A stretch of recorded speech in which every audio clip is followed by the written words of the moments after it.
Flag of the United States of America, and to the republic for which it stands, one nation, under God, indivisible, with liberty and justice for all. You turn me over. Oh. Madam Secretary, has the sunshine laws been applied? Yes, Chairman, it has. Can I have a roll call, please? Mr. Candell. Here. Mr. Allegra. Here. Mr. Bolton. Mr. Elmeyer. Ms. Larman. Mr. Mueller. Here. Mr. Shaw. Mr. Voloshin. Here. Councilman Zabrowski. Here. Chairman Tai. Here. We have a quorum. Thank you. Memorialization of resolutions, we don't have any. I need an acceptance of the minutes from August 7th from 2024. Do I have one? Motion to accept the minutes. Do I have a second? Second. All in Any questions of that? All in favor? The ayes have it. Communication agenda, we don't have any. Site plan subdivision, the first hearing we're gonna have is the Andrew Deborah Wallentine minor subdivision, 43 Person Place, Parlin, New Jersey, block 83.7, lot 12. Mr. Boehm, it's all yours. Thank you. Good evening, ladies and gentlemen. Let me just briefly state that this is obviously an application for a minor subdivision. The 3 lots fully conform in size to the ordinance. It's in an R10 zone. They're more than 10,000 square feet. I might add that across the street from this property is an R7 zone. And at the end of the street is an R7 zone. So these lots will actually be bigger than the lots that are in the immediate neighborhood on Pershing Avenue, also known as Bailey Avenue. The plans were developed providing for dedication of a 13-foot right-of-way to the borough, as I believe suggested by the borough engineer.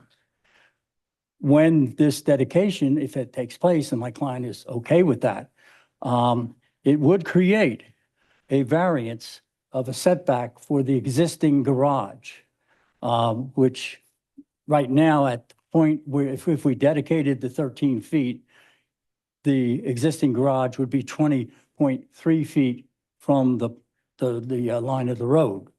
So that creates a setback variance.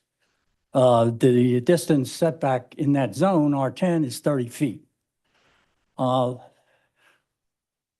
However, there are other alternatives to that. If we don't dedicate, we don't need a variance.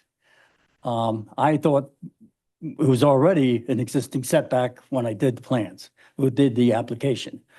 Another alternative, and I'm mentioning it now so that you can think about it as the testimony is going in, so you can decide which approach you would like to take, is that we could dedicate 3.7 feet and create a 9.3-foot easement to the borough for the traveling public.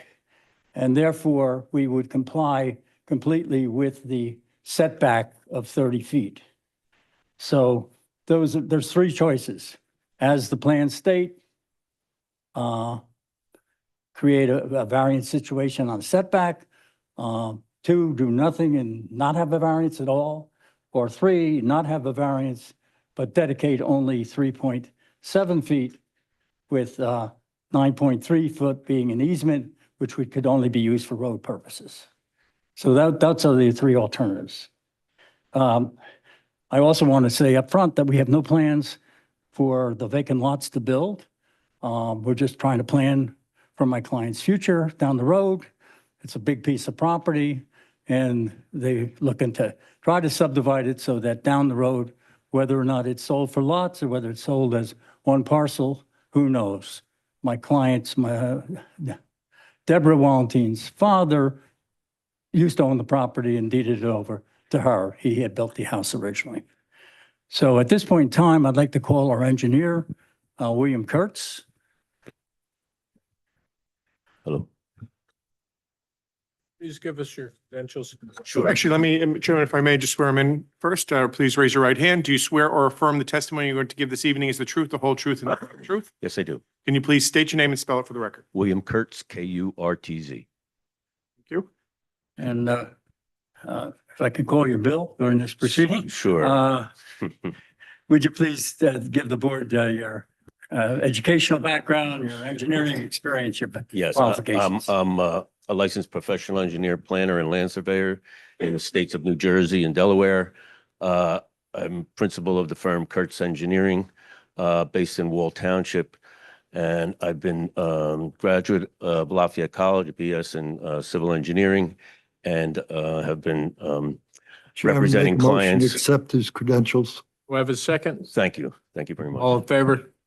Go ahead, sir. All right, Bill, you had an opportunity, number one, to draw the draft plans. That's correct. You want to describe what's involved here? Yes, basically, Mr. And Mrs. Wallenstein, they have a property on Pershing Avenue, the south side of Pershing Avenue. It's a 1.1 acre piece of property, wooded, as mentioned in your engineer's review letter, heavily wooded, and it also has some steep slopes. There's an existing dwelling on it that has been there for many, many years. And it's the Wallenstein's wish to subdivide that in conformance with the zoning in the area, which is R10, 10,000 square foot minimum lots. These lots, I should note, are well in excess of the 10,000 square foot minimum. Lot, which is called proposed 12.01, is 16,000 square feet. 12.02 is also approximately 16,000 square feet. And proposed 12.03 is 13,000 square feet. So they all exceed the requirements of the R10 zone. Frontages, setbacks, with the exception of the setback that's being created, or the variance that's being created due to the right-of-way dedication, it is free of any variances. The plan that you have on the board and that you're referring to, that's the one that has been submitted to the board? That's correct. I don't know whether you need to mark that one in evidence or the ones that you have. No, if that's exactly the same, what has been presented to the board in its submission, then we don't have to mark that It as is an the exhibit. exact same one. The record could say. Absolutely, Okay. absolutely. Okay. You had an opportunity to review the report of Jay Cornell of CME Associates? I have. And can you really go through that report and comment on the various? Sure. comments? I just recently, he has a technical engineering review attached to his review letter to the board. I call your attention to number one in that technical engineering review, that is what we were just speaking of with regard to the front setback that's been created as a result of the request for a right-of-way dedication. As Mr. Boehm indicated, there's ways to address that if that variance is an issue.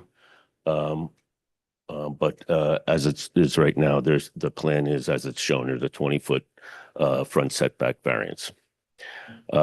He notes. Excuse me, there's a 10-foot setback variance. I mean, it's 10 10 foot, foot. 10 foot, 20 Not foot 20 is, foot, yes, sorry. yes, I'm sorry. 20 foot is the I bogey. apologize. He mentions in number two that we have not proposed any sidewalks along that road. And as he notes, majority of the streets in that area do not have sidewalks. There is curbing, Belgian block curbing along the frontage, entire frontage of this property. So that is in place already. However, no sidewalks are proposed, and we would seek a waiver if it's the pleasure of the board. There is an existing driveway not located 5 feet off the proposed property line, and that could be addressed if it's an issue. However, there's probably going to be some discussion as to access to lot 12.03, which if that was the case and there was a shared driveway access to both 12.03 and 12.02, I don't think that would be an issue to leave the driveway where it is. However, we could move that driveway to the 5-foot requirement if necessary. Number of bedrooms, as Mr. Boehm indicated, there's no plans to develop this property yet. But it would be incumbent upon the Wallentines or whoever was to develop the vacant lots to meet the requirements of RSIS with regard to providing the adequate amount of parking for bedrooms in the proposed dwellings. Chairman, if I might, the number of bedrooms in the existing house, can you just state that number and confirm that you have the required off-street parking for the existing? How many bedrooms? Yeah. 3 bedrooms. 3 bedrooms. So I'm not You require 2. two You have parking 2. space. Yeah, we have 2 parking Two. spaces. Yes, we have 2. That's not gonna change, so you meet that No. requirement for the existing. Right. Thank you. Thank you. Number 5, should the board act favorably on this application, meets and bounds descriptions would be provided for all new easements and new lots. I believe this would probably be filed by deed. Correct. As I mentioned previously, the existing grades on the property, there are some steep slopes. They note there's a 45% slope on 12.01, 12.03 has approximately a 20% slope. There will have to be some grading to be done to meet the recommended 10% driveway requirement in the borough, and that would be reviewed. Should this be approved by your engineering and building department to make sure we would conform with that requirement.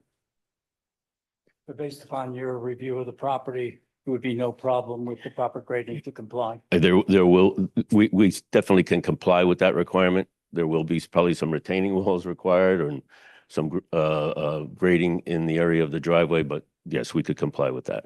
Mr. Chairman, so the shared driveway on the westerly side of that proposed lot, that would be an acceptable option? Right. Okay, thank you. Well, I'm saying that that's acceptable. It is acceptable to the applicant. There's an existing chain link fence that runs along the frontage of the property, probably halfway from the turnoff from Pershing Avenue to what's called Bailey Place. So there's a chain link fence that would be in the right of way if this dedication was to go forward, and that would be removed as a condition of the approval. Number 8, and this would be important from my standpoint as well, that a drainage design and report be submitted for review once these dwellings are proposed. I would recommend that the client engage, whether it be myself or an engineer, another engineer, to do a drainage study to ensure that no adverse impacts occur off-site or down below the property.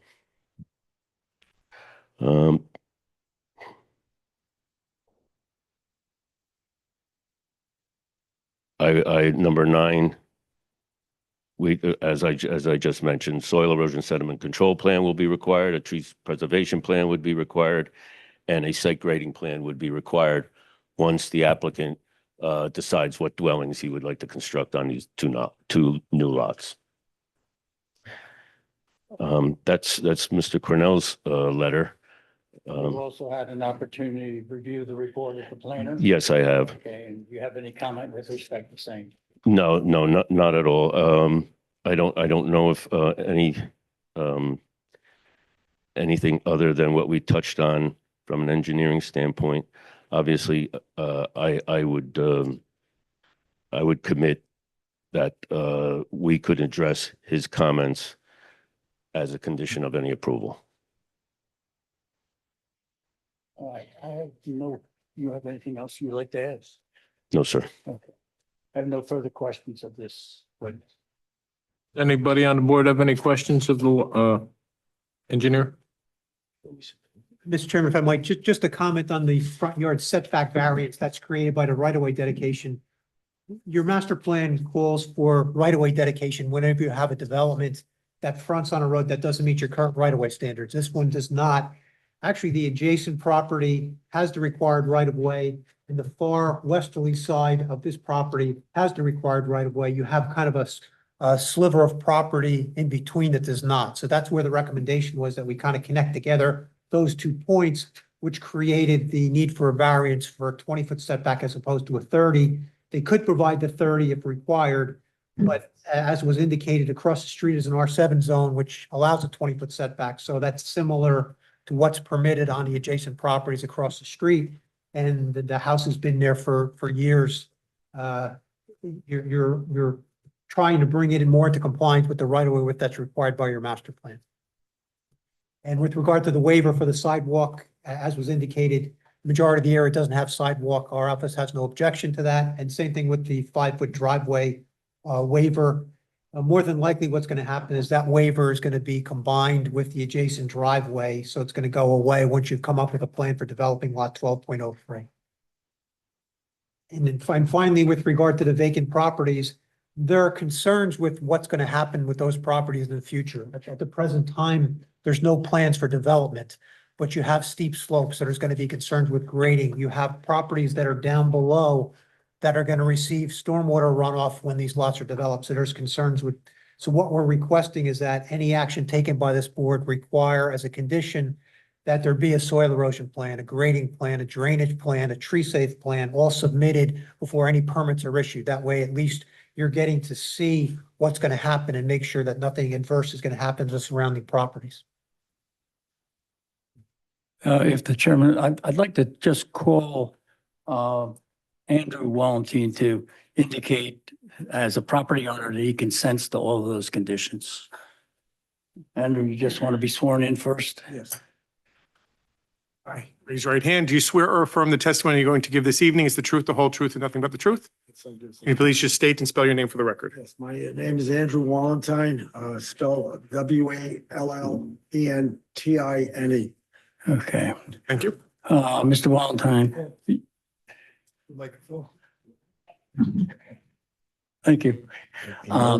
You heard the testimony of Mr. Kurtz? Yes, I am. Concerning his indication that agreement to all of the conditions as set forth in Mr. Cornell's letter and in the planner's letter, Mr. Fowler. Okay. Do you, as the property owner, agree to those conditions? Absolutely do. And you yourself have no plans to do any building on the property? Not at all, not at all, Okay, not at all. And I do agree with Mr. Cornell. okay. I have no problem with that. Thank you. I have no further questions. I don't know if the board has any. Oh, excuse me. Anybody have any questions of the owner? If not, we're good. Thank you very much. This is basically our case. I'll reserve the right to sum up at the completion of any hearing. At this point, I'd like to open this up to the public. We have a motion. Motion open up to the public. Second? All in favor? Any opposed? The ayes have it. Is there anybody in the public that would like to speak? Good evening, members of the board. My name is Robert McGowan. I am an attorney. I'm here representing Mr. Bailey, who is the neighbor at the end of Bailey Place. His primary concern is that there be no driveway closer to his house than the existing one. The recommendation that there be a shared driveway coming off the existing driveway would satisfy that concern and would make him feel that, you know, his property will not be disturbed as a result of this application. I'd just like that to be affirmed, that that will be the closest driveway to his property. I might clarify, in our report, we indicate that the driveway will be shared to the west of the existing utility pole, which is beyond the improvements of Mr. Bailey's driveway. So I would believe that would be sufficient, that if that condition, if it's to the west of the existing utility pole, I would think that would address Mr. Bailey's concern. Well, And that's how the report's written, so I just want to make sure. I appreciate that, Jay. What I want to clarify is that where the driveway exists now, is that going to be the entrance to the shared driveway of the two homes? Because there's also a fire hydrant there. So you have the telephone pole and another 8 feet to a fire hydrant, and then you have that driveway. So if that driveway serves as the common driveway into the two properties, that would be fine. And it would seem that with the slope and everything else, that would make sense, because in coming up to that driveway, and we have an engineer here who can testify to that, the slope of coming up to that, if it's too steep, you're not going to be able to see anybody coming in or out of Bernie's house. I just want to make it clear that you still need to have 2 off-street parking spaces for the existing house. That shared driveway can't impede on having those 2 spaces. So I think the intention is to have it as a shared driveway in that approximate location, but I don't want to say that where it is now, it may not be shifted, or it may be shifted a little to the east, so you can still keep spaces, but not encroach farther than the existing utility pole.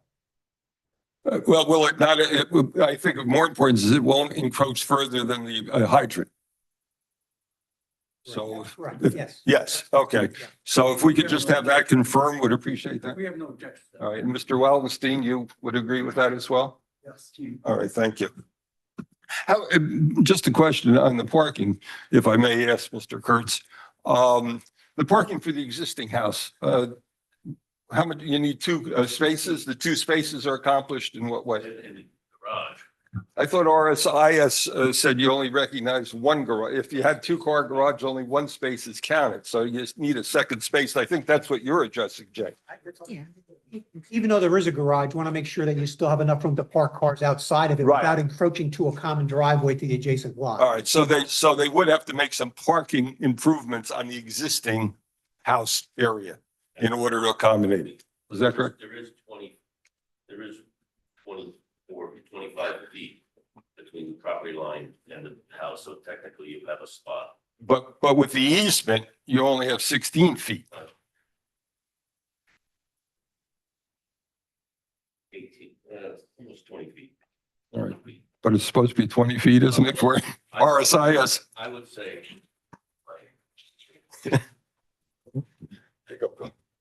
I would say we could certainly provide evidence that we have the ability to park 1 car on that driveway Without Or- approaching. without encroaching. Yes. Okay. Thank you. I think there may be some other people, I don't know. Anybody else from the public like to speak? Good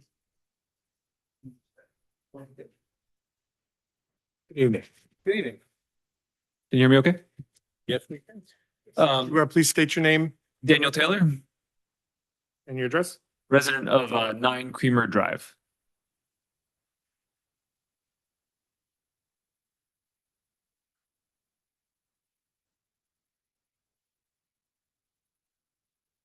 So I have a brief statement I would just like to read. And then I'm not sure if we're allowed to submit it to the board or how that works. But I did type it up as a formal letter if that's possible. So, but I'll just start by reading it. So, as a resident of 9 Creamer Drive, which abuts the proposed subdivision, I have great concern about the future division and construction on the site. The lot proposed for new lot 1201 will directly abut my property line following a steep downhill slope with a max slope estimated about approximately 51%. I heard the testimony that it's maybe 45, but 45 to 51, I'm happy with that difference. But an average slope towards my property across the entire run of 14%. Destruction of the trees and the shrubbery in this area would dramatically increase the risk of flooding to my property as well as my adjacent neighbors, as we are approximately 21 feet below the Bailey Place street level. As it is stated in the Borough's Ordinance, Chapter 30, purpose statement, it is further recognized that trees are not only visually pleasant, but serve as a haven for animals, stabilize the land, reduce soil erosion, screen off noise, and moderate the effects of sun, cold, and wind. Accordingly, the conservation of these natural resources and the prevention of erosion and pollution is in the public interest and for the public good and welfare. And that is Ordinance 242-92, subsection 1.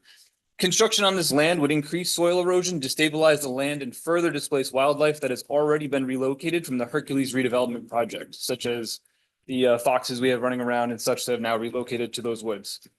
Reviewing the slope of the land also indicates that for future construction to be viable and have egress access to Bailey Place, that substantial leveling of the land would have to occur. We did hear that in testimony that retaining wall may be necessary. Following the 51% slope, again, I'll accept the 45% that was proposed by the engineering team. New lot 12.01 drops 15 feet down from Bailey Place in just a distance of approximately 50 feet. Assuming that the required 30-foot setback from the property line, this would place any future construction directly on that grade and require significant modification to the land. The result would likely be a two-story structure, approximately estimated in the engineering report to be 35 feet in elevation, two-story building plus roof. 35 feet, two-story building, 35 feet, being constructed on top of an approximate 7-foot elevated surface with an approximate 8-foot basement, meaning properties that abut lot 12.01 will have an approximate 15-foot wall of concrete with a 35-foot structure immediately behind theirs. In total, for residents of Creamer Drive, not just my residents, but any resident on Creamer Drive, it would appear as though a 50-foot dwelling had been constructed rising above their trees. I know it's hard to tell that just from the overhead views, but if you're at street level, that is what it would appear as. In previously cited ordinance 242-92, in subsection 7 under standards, it is stated that trees may be removed and permits granted accordingly under the following circumstances, and that is part 2. If the trees are in areas that are to be occupied by buildings, driveways, and recreation areas, or within a distance of 15 feet around the perimeter of the building, this implies that should the lot be subdivided and sold for construction of a property for which it is zoned, trees would have to be removed for the construction to occur. For this reason, it seems that tree removal and remediation plan should be required as part of the application, as sewer easements, driveway variances, and the like are discussed to imply that future construction of residential housing is the objective intent of this application for minor subdivision. For these reasons, I respectfully object to the approval of the submitted request to the planning board regarding Wellentine minor subdivision block 83.17 lot 12, aka Bailey Place. And again, I have just two presentations of one being the measurement of the line that I did to come up with the sloping and the grading. This was done using ArcGIS geospatial tools from the company Esri, a world-renowned geospatial company that shows the sloping grading at distance from the Bailey Place street line down to my property corner with 7 Creamer Drive. So 9 Creamer Drive and 7 Creamer Drive, showing how the steep drop-off is, and at 50 feet, that any future property would be directly on grade. And then the second attachment I have is part of cites the tree conservation and reforestation elements of chapter 30, which clarifies the purpose of the tree conservation and reforestation purpose. Indicate at the top that the tree impact would likely be greater than 10. The remediation proposal is none, and that the average grade of slope with trees on it is approximately 13%, which the ordinance says that anything greater than a 10% grade with trees on it requires substantial remediation. So I'm not sure if I can submit these. Or what we'll do is we'll mark those as 01, 02 as exhibits being presented by you. But can you please give them to the applicant's attorney first so they can take a look at it, see if there's any objections to them. Being marked and they're being received, just so the applicant understands, being received as being presented. You have not been qualified as an expert in any of these in engineering or, No, sir. But we are going to consider them from based on your presentation. Yes, I've been a geospatial professional for the Department of Homeland Security under TSA for the past 8 years. So I do have some experience, but I'm not a certified engineer, nor am I a conservationist. And that's fine, but I just want to make sure that the applicant understands we're accepting these Yes. just as for what they are Yes, being and presented. they cite myself as the creator at the bottom, so I'm not claiming any expertise that I don't have. And that is all. We'll mark those 01 and 02 for the record. Any questions of the president? If not, anybody else like to speak about this Thank you. matter?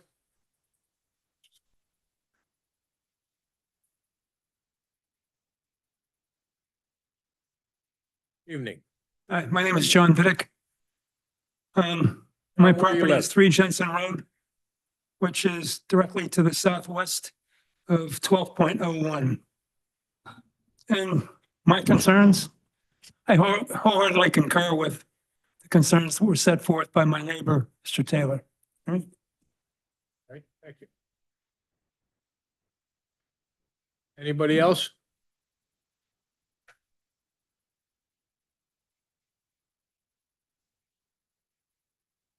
Roberta Ferlita, 5 Jensen Road. I'm not going to speak as eloquently as Mr. Taylor there, but I can tell you that from experience, there was a property built, I think it's on Lena, behind my house a couple of years ago. When that property was built, when they were putting the foundation in, I had flooding in my basement. My basement had never flooded before. I had a problem with this, and I'm very, very concerned about storm drainage and making sure that that's taken care of. When I read the reports, and I didn't have a ton of time to take a look at them, I don't feel like they're addressed with any kind of certainty that I'm going to feel comfortable that my house is not going to flood, at the sign of them ripping down trees and putting in foundations.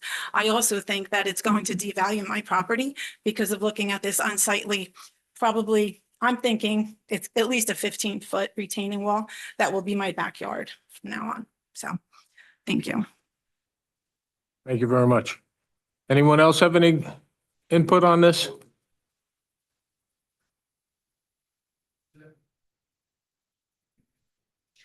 Go ahead. My name is Chet DiLorenzo with Midstate Engineering. Are you I was hired by Mr. Bailey to speak. got to be sworn in. 1 second. Where's my note? Okay. Raise your right hand. Do you swear or affirm the testimony you're going to give this evening is the truth, the whole truth, and nothing but the truth? I do. Okay, and we're going to need as you're testifying on behalf of the engineer, you're going to have to be qualified. I So- am. For the record, my name is Chester DiLorenzo, 82 Walnut Hill Lane, Freehold, New Jersey. I'm a professional engineer in the state of New Jersey, licensed 1983, professional planner 1984, professional land surveyor, licensed 1987. I've been practicing. I have a I was second. going to mention, I've testified here before, but thank you. Do I have a Anyway, second? I wanted to indicate that I've read Favor? Mr. Okay, go ahead. I'm sorry. That's all right. Go ahead. You're good. No, I've read Mr. Cornell's report and largely I agree with it. I think he brought up some good points, some of the same points I was going to bring up, so it made my testimony a lot shorter. However, I think there's a couple of things we need to talk about is that perhaps we should move forward with the drainage study and the tree location plan because there's an awful lot of forest on the property and I'm having difficulty in my mind's eye, and I'm not the design engineer, making 10% driveways work. Now, the applicant's the decision to make a combined driveway between lots 1203 and the existing dwelling takes away some of that problem, and that's great. But he's still going to have a problem with the 10% driveway on lot 1201. I think we need to see that so we can understand. When I say we, I mean you. I apologize. I think Jay needs to see that to understand it can work before he's ready to put his signature on it. The stormwater was spoken eloquently by the contiguous property owners. Lots 9, 10, and 11 are going to have problems with stormwater on the east, 4, 5, and 6 on the west. We have severe slopes. And again, I'm not saying it's impossible. I'm saying it needs to be looked at before we get too far down the road. I didn't see any soil logs. I'd like to know what the permeability is of that soil because the reality is that the detention basins, or I'm using the term loosely, each lot's going to have its own recharge basin. We'll be relying upon the permeability to recapture the water and put it back into the groundwater surface. The other thing I want to point out, and it's really, I don't really have a problem with the roadway width or the right-of-way width with cars. It's not a big, it's a couple of feet short of what RSIS says, but it's close enough where I think it works.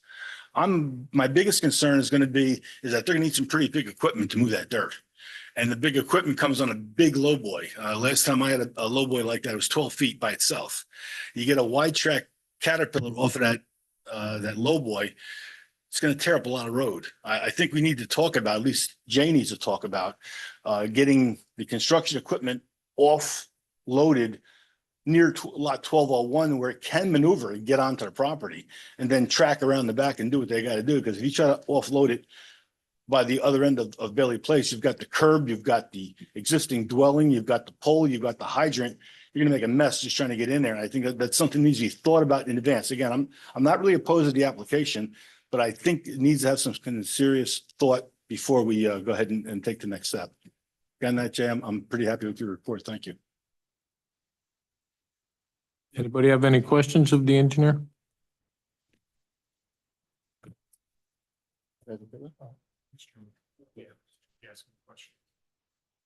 I have no questions. No questions? Okay. Thank you.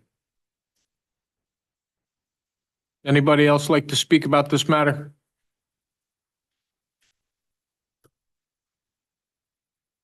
What's your pleasure? Make a motion to close public. All in favor? All right, from what I understand, we're just making 3 lots. Everything else that has to be done, that's been talked about, has to be done when somebody buys that lot and comes back and wants to make it conforming. So all the studies for the water, the drainage, the trees will be done at that time, and that'll protect everybody downstream of what's going on. Am I correct? Yes, that's correct. Okay. And even the engineer that just testified said he's not saying it's not possible, because I rely, obviously, for many years, Mr. Cornell has been the borough engineer, and I know he won't approve anything that's not appropriate. Mr. Chairman, if this were an application that proposed 2 new houses, we would be looking at this totally different than we are now. We'd be asking for those reports on tree removal, on drainage. We'd want to make sure that we had soil borings done to make sure the water is going to perk into the ground. Unfortunately, they're not proposing that. They want to create 3 lots, 2 potentially to be developed in the future.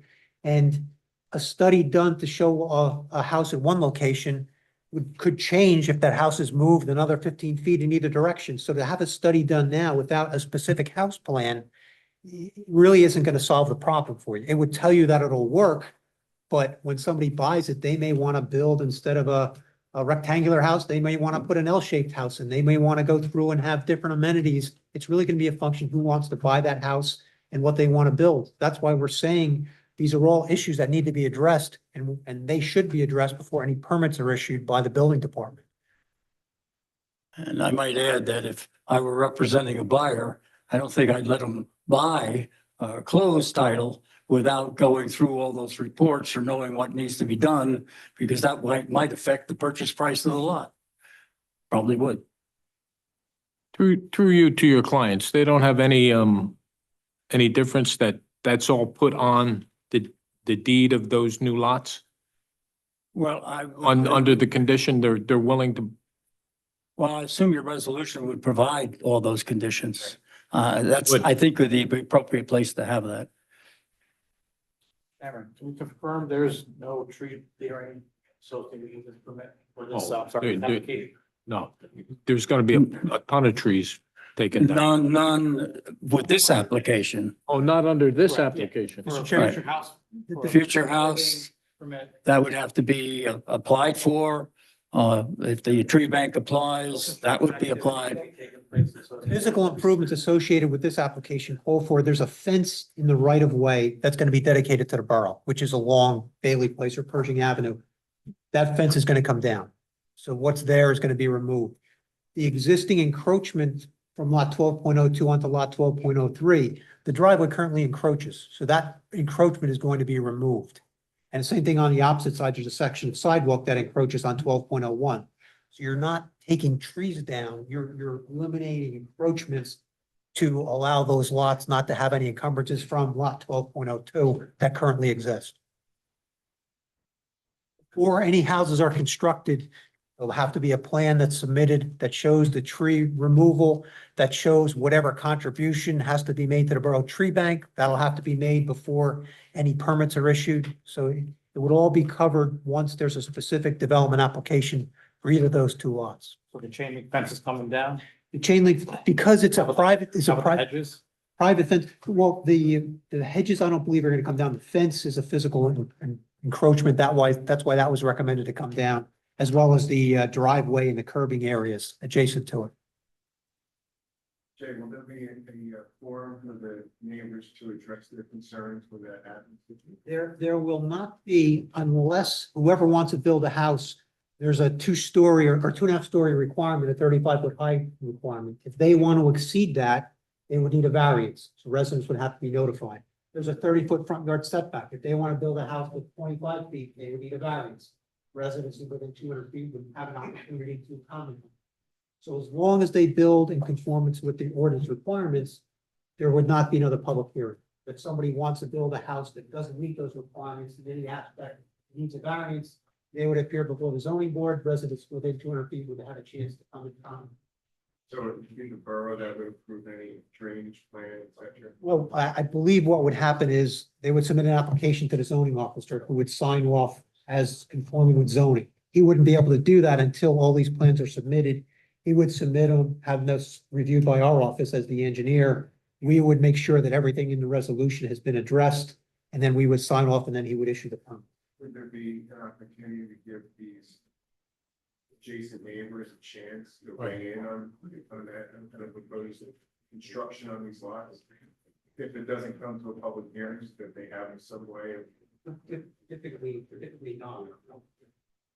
But if approved in the resolution, I would make sure it's very clear that what the approvals are required. So it wouldn't slip through. It'd be very clear in the resolution that the board or borough engineer has to approve them, that the zoning officer won't mistakenly just sign off on it.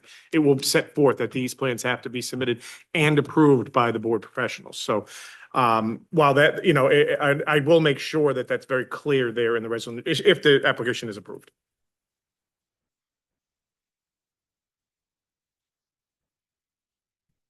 All right. Anybody else have any questions about this application? What's your pleasure?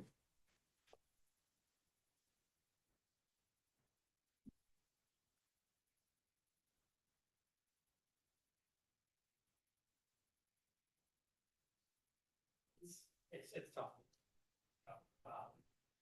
I want to just add commentary where it's not necessary, but I don't think there's anything in the application that's a, it meets all the requirements. Good for the people who live downstream, have woods as your backyards. I too was in a similar situation where the woods across the street from my house was great for 10 years, until they're gone, now there's 3 houses. Had the opportunity to buy it, but chose not to. Right, it's always an option for people who don't want to stare at buildings, maybe they can work out if you have purchase lots, but Jay, if this meets everything that's required to split the lot in 3 pieces. You have 3 conforming lots with the exception of that 20-foot variance that's being created by the right-of-way dedication, which is basically an existing condition that's being created by a dedication, which is requested by the borough. So no variances on the existing house. You're not approving any future variances for any future developments. They'd have to comply 100% with the ordinance. If not, then they'd have to make an application for a variance. And I think to follow up on that, what I think the question was, is it then becomes what is known as almost an as-of-right application. Yeah, the board would not have the jurisdiction just to deny it without substantial justification for it, because it meets all of the zoning requirements. Have we approved prior application for some request? That's variance. You have the proof, as far as the variance, yes, you typically want to try to go through and have a right of way that meets your ordinance requirements. This is an opportunity to meet that. You're addressing that issue. And you have approved other subdivisions in the past that have had similar conditions where they have to submit grading plans and drainage plans before they receive any permits.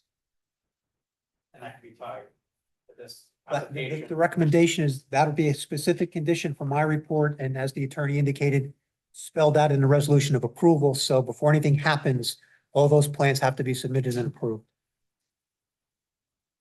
Jay, my concern is that there's no forum for the adjacent property, and I understand that there currently isn't anyway, but is there any way to tie approval to providing notice to these neighbors so that they can see the drainage reports and have them reviewed by their own experts if necessary. I think that's more of a question to your attorney as to whether legally you can do that. It's really, in this case, you have lots that have constraints. It's no different than if you had a conforming 100 by 100 lot on a flat piece of property in a residential zone that's existed for years. Somebody could just walk in and get a building permit application. No notice to surrounding properties. In this case, because of the issues, you're at least requiring certain items be addressed, like the draining, the tree removal, the soil erosion, grading, drainage. You're putting conditions on it to make sure that's taken care of. Yeah, I mean, my thought is too, on the notice, it's something that, you know, in theory, yes, it could be placed on it, but as Jay was saying, there's really no input at that point. It's not where there will be a public hearing, so they could be provided notice, but there still would be no area for them to actually provide comments and objections or not. It's still just an internal review. And the other concern I'd have is just enforcement of that, because, yeah, we can put it in the resolution, but we don't know, they might not get developed for 10, 15, 20 years from now, you know, to keep that, you know, it's just, it's a logistically, it might be difficult. I'm trying to avoid a situation where they have to run into court to stop construction because they're concerned about drainage issues. And at least there's a dialogue beforehand where someone's gonna come in, buy the property, hear their drainage report, all right, we're looking at it, we agree with it, we don't agree with it. Try to hit that off at the pass to give people an opportunity. So I understand the rationale that if you have a vacant lot and someone builds that, but right now we have one lot with one structure on it and no other structure they're permitting right now, so we're actually creating. What their lots. Yeah, so I just didn't know if there was any way we could tie in approval to at least providing notice. Effective. Copy of the drainage report that's submitted. I don't know if we have to file an open request or if they would know if someone's applying for a building permit. Could have my head is on this. I agree that it's almost as of right, the right to subdivide the lots. Just a little concerned about some of the things that we have like. And I understand what your concerns are, and I'm just literally trying to think of how we could make that work and what way it would even, you know, really be any meaningful, you know, way of doing it. Any restriction on building that we can put into it, that would require them to come back to the board for a future hearing, or whoever wants to purchase the land. Give the opportunity for them to come back. Whether it's a comically small building structure that would require them to come to back permission for maybe different size property. Sorry, John. I mean, yes, I think the board could, as a condition of approval, retain jurisdiction. And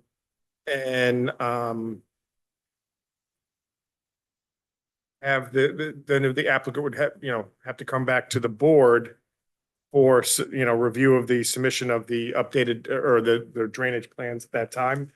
But the problem is, I'm not sure what the board would be granting at that point, because it wouldn't require site plan approval because it'd be a residential development.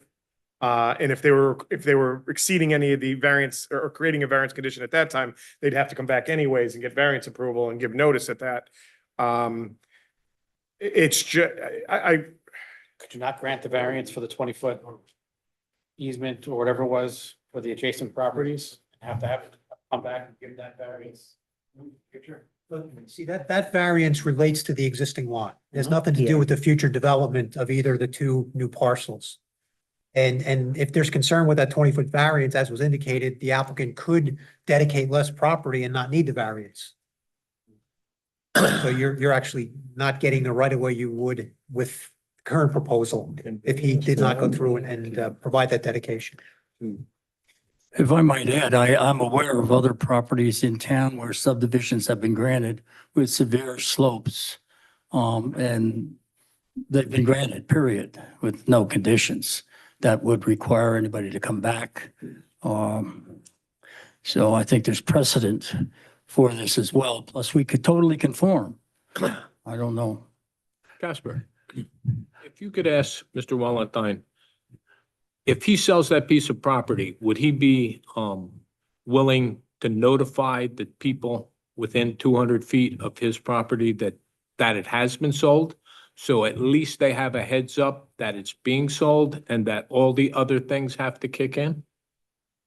It's a public record, but do you have any objection to that? I have no, I don't plan on selling the lots, so I'm just subdividing the property, but I'm not opposed to letting anybody know if I'm gonna do something. Yeah, we have no objection that we would notify those people that appeared here tonight that those lots have been sold. What we would Not just need, them people, like anybody within 200 feet of the property. Because well, there's that's a couple $100 expense. I suppose we could do that No. if it's certified and the property might change hands. So it would be the then owners at that time. The only thing I'm trying to do is Yeah. protect, I understand what Andy wants right. to do, and we're all from Saraville here. What I'm trying to do is we have a piece of property that isn't the most convenient thing to build on, and we have people that are down below it. And what I'd like them to do is be part of this process. Okay. So if, if, Fine, if you make that a condition, we'll get a property owner list at that time from the tax assessor. And we'll notify them by certified mail that the property has been sold. That's what I'm hearing. better? Yeah, better, would it make sense if they're gonna apply for a building permit, they just have to give the notice? Because it could change hands a couple different times. It could trigger an event here, if we don't want people to find out that this is happening, they're getting water in the basements and whatnot, I think, Oh, yeah. Mr. Chairman, just a question for you first, Beth, if you don't mind. Does the borough have the program, where you can sign on to the website and then you can go into the construction department and look to see if there's an active permit on a piece of property? I don't think so. Some towns do have that, where you can sign on, you could go into construction and you can put in the block and lot number. You can see if there's a permit on the property. But the other thing would be, Mr. Chairman, and Barry and to Mr. Cornell, if their lot is sold and they're going to be applying for a permit, there'd be a lot of survey work being done on the property for a plot plan preparation. So most likely, the residents would see surveyors on the property, working and know that something's Been to the happening. And that would happen before the building permit application came in because they would have to have a plot plan. Right, they'd be doing a survey for the deed when they transfer title, right? You're gonna see the surveyors out for that. How are they gonna know it's Right, that? right. I don't think anybody's gonna see any surveyors walking around up there because the property is, it's pretty isolated and it's pretty rugged. Plot plan for location of the trees and drainage, I think there'd be a lot of surveying done on the property, but And also, as was indicated by the objector's engineer, there's going to have to be soil borings done to determine the percolation rates in the soil. So there'll be some activity on the property in advance of an application being submitted. But that doesn't address the notice issue. People would probably see activity before someone comes in for a building permit, but they wouldn't necessarily be notified. So I'd like to change my thing where it's a building, where they put in a building request, not just sell the lot. When whoever owns the lot, they could sit on it for 10 years, but once they go for a permit to build something on there, that's when it triggers everything else. And that's when we want the people to be noticed. I'm sorry, the concern would be Mr. Wallenstein could sell this property to person A, who could sell it to person B, who could sell it to person 3, who makes the building permit application. Right. So when he makes the building application, that's when they have to contact everybody and say, hey, look, this is gonna move forward. I'm just afraid that that's gonna get lost over the time frame. I'm wondering if there's a way to put that in a deed, possibly a deed restriction that at that point. We can, and I think that makes more sense to what the concerns of the board is to be addressed, would be not what's being sold, because as was just stated, it could be sold multiple times and never be developed. At the time of the building a permit, that I think would be the more appropriate time to address this board's concern, to give the public the notice of that. My only thing, and not to say it's impossible to do, but we'd have to work out language as to what is the building permit that would trigger it, because you could have, especially if we're going to put it into, say that has to be put into a deed, because does that mean every single building permit ever? If they develop it and it works out fine and they're able to develop a resident and then they decide they want to put a deck in and they or if they want to, change their bathroom interior and they need to get a building permit, now that they still have to give notice, we'd have to come up with that language is it just initial? Is it major dwelling? Is it anything over square footage? We'd have to put some type of caveat on that to trigger it. Otherwise, wouldn't make sense. It would require notice on any type of building permit. I'm Mr. Chairman, I would think the initial permit would be the area of concern, because that's when you're gonna have the major construction, the major tree removal, grading work, need for soil erosion, tree removal. If somebody puts a deck on in the future, that I don't think is much a concern for the Right. residents, because their concerns will be addressed with that initial application. Right, so we just have to come up with language, what does that trigger? Right. Because the applicant could decide they don't sell it and they want to, put some type of other type of structure on it that isn't, it could be, a playground or something that, they're going to use with the manger, and does that trigger it? Yeah, I'm just throwing ideas because you never know what's going to happen in 5, 10, 15 years from now. So we'd have to just work out what that language is, but I think what I'm hearing is the intent would be that it's a major structure, a developing of a dwelling, essentially. Anything else or otherwise or subsequent wouldn't be it, but once they're really gonna sell it or build it their own and build a dwelling on one of these units, then they would have to provide notice before filing that application. And it would have to be, concluding with the building permit would be proof of providing notice similar to what they do before the land use board.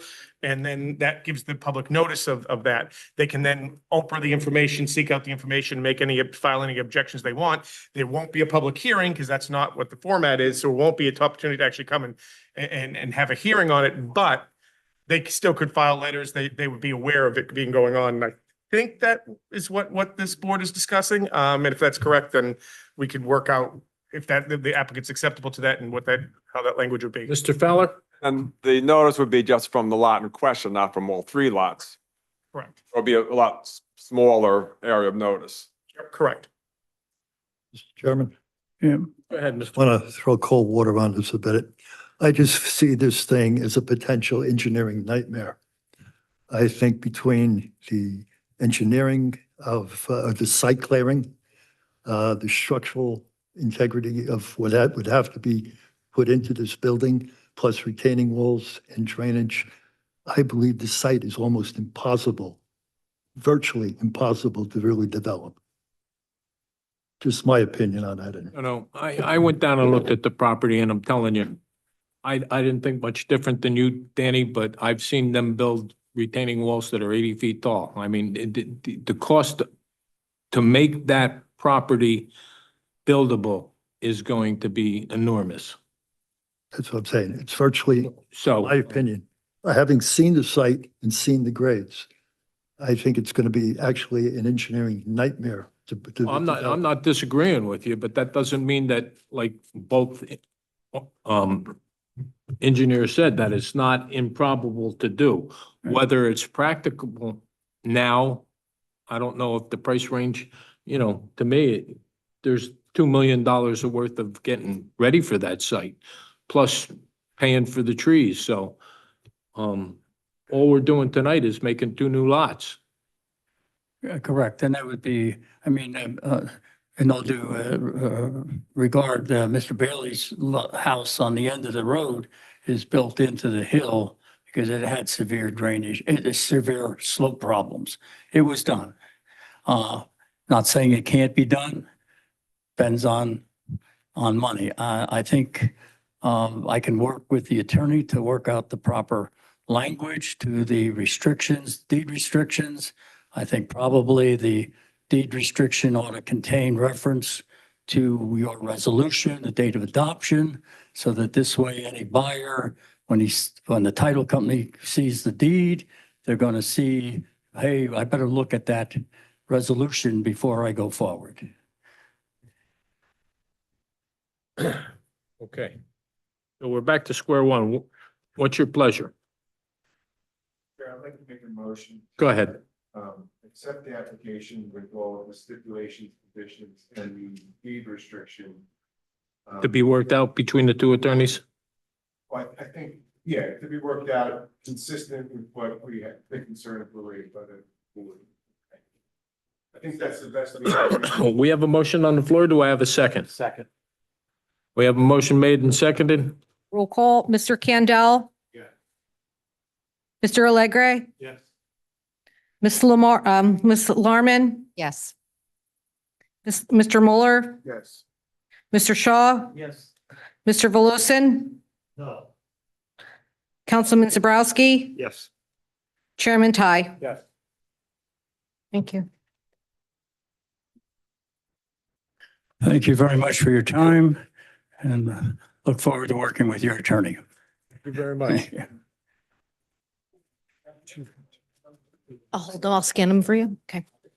Mr. Chairman and Board, if I might just ask one favor, please. Could I be provided a copy of the resolution after the attorneys agree on the wording? I'd just like to We can see do it that. before the next meeting. Thank you. Do you mind just sending me an email with? I the will definitely do information? that. Send it to you tomorrow. Thanks very much.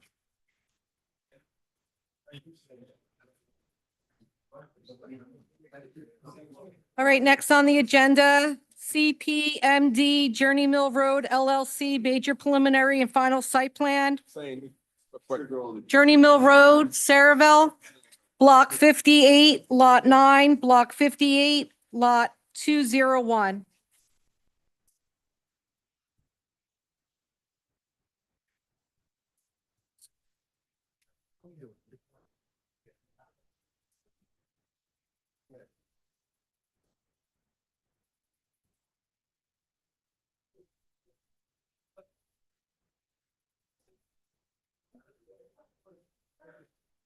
If we could please take it outside.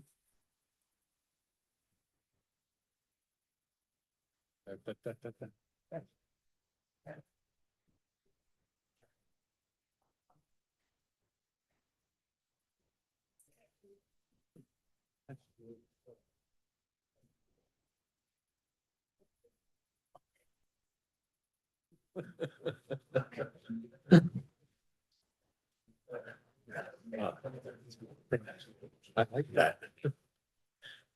Mr. Smith? Mr. Chairman, Bob Smith, I'm a licensed attorney in the state of New Jersey, and I'm here tonight representing CPMD Journey Mill Road LLC. I've provided the jurisdictional documents to Board Secretary, and hopefully somebody can state for the record that you have jurisdiction. Yes, Mr. Chairman, I've reviewed the public notice and for the application this evening, and the board has jurisdiction to hear the application. Terrific. Thank you very much. Property that I'm here tonight to bring before you is Block 58, lots 2.01 and 9, and they are in what is called the Eco-Industrial Redevelopment Area, RA-EI zone or overlay on the site. Site is 46 and a half acres. And the most interesting about the site is it's your property. It belongs to the borough of Saraville. We're here tonight for a preliminary and final major site plan in order to construct 2 cold storage warehouses, approximately 257,858 square feet, and a second one of 99,520 square feet respectively, with trailer storage and associated site improvements.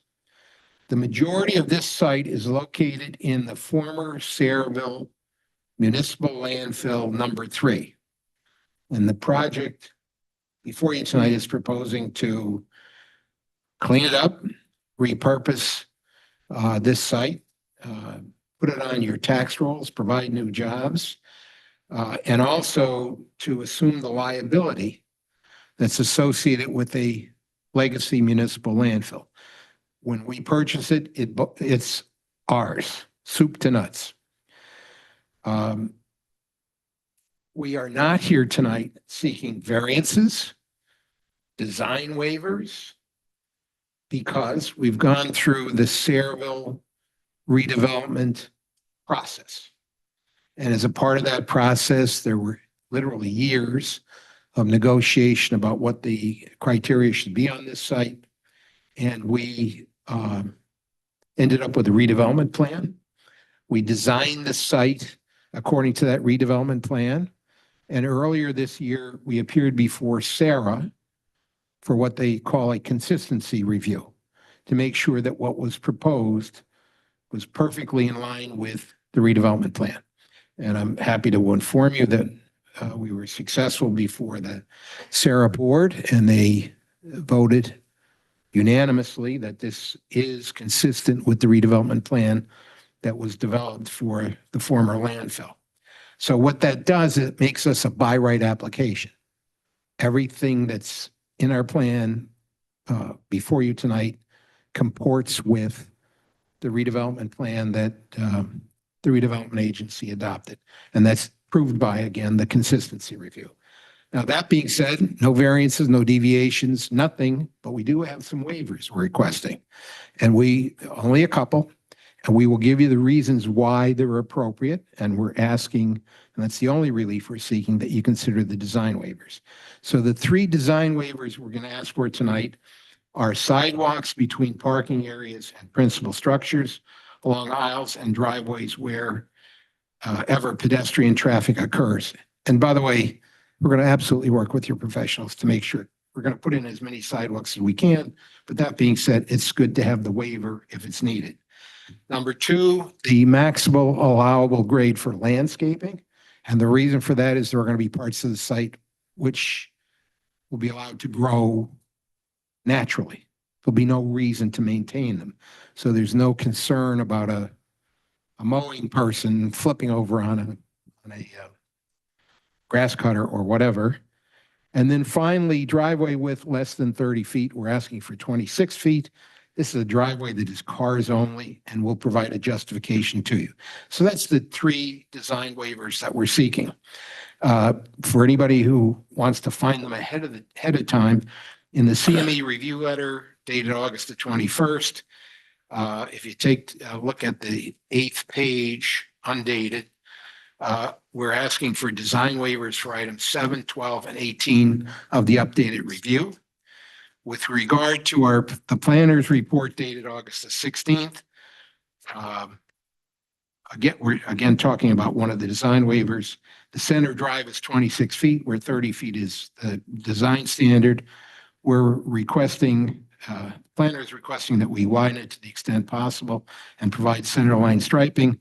We agree to provide the striping, but we want to keep the width as is, and we'll provide you with the justification why that's appropriate. And then on page 5, item 4 of the planner's report, planner is requesting shade trees on all parking islands. And we love trees, but there are some islands that are above the stormwater basin, and planting trees on top of them is not preferable from an engineering point of view. Again, we'll provide you with that justification. It's our plan to provide exhibits tonight, an aerial of the site, elevations for the project, overall site plan colorized, and a rendering of the building. It's my intention, Mr. Chairman, to call 5 witnesses. First one will be Mr. Jeff Bastow, who is the representative of CPMD Journey Mill Road LLC. Second witness is Dan Bush, our licensed professional engineer from Colliers Engineering, who prepared the site plan. Third witness is Corey Chase, our traffic expert. Fourth witness, Dave Mello, our architect, to tell you what the thing's going to look like. Then finally, Jim Kyle, our planner. Even though there's no variances, deviations requested, we just think it's kind of like the cherry on the sundae to hear why this is a great idea for the borough of Sayreville. So with that being said, Mr. Chairman, I'd ask to call my first witness so they can be sworn and give testimony. Go ahead. That's Mr. Jeff Bastow.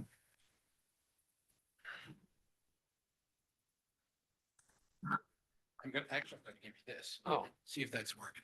Hello? Good. Good evening. Will you please raise your right hand? Do you swear or affirm the testimony you're going to give this evening is the truth, the whole truth, and nothing but the truth? I do. Thank you. Could you please state your name and spell it for the record? Jeff Bastow, B as in boy, A as in apple, S as in Sam, T as in Tom, O W. Thank you. And you are a representative of CPMD Journey Mill Road LLC. Yes. Okay, and your principal, obviously? Yep, partner in the company that is purchasing the site, as well as a partner in development company. All right, and how long have you and your partners been working on this project? Since probably 21, we started working, looking around Sayreville for property.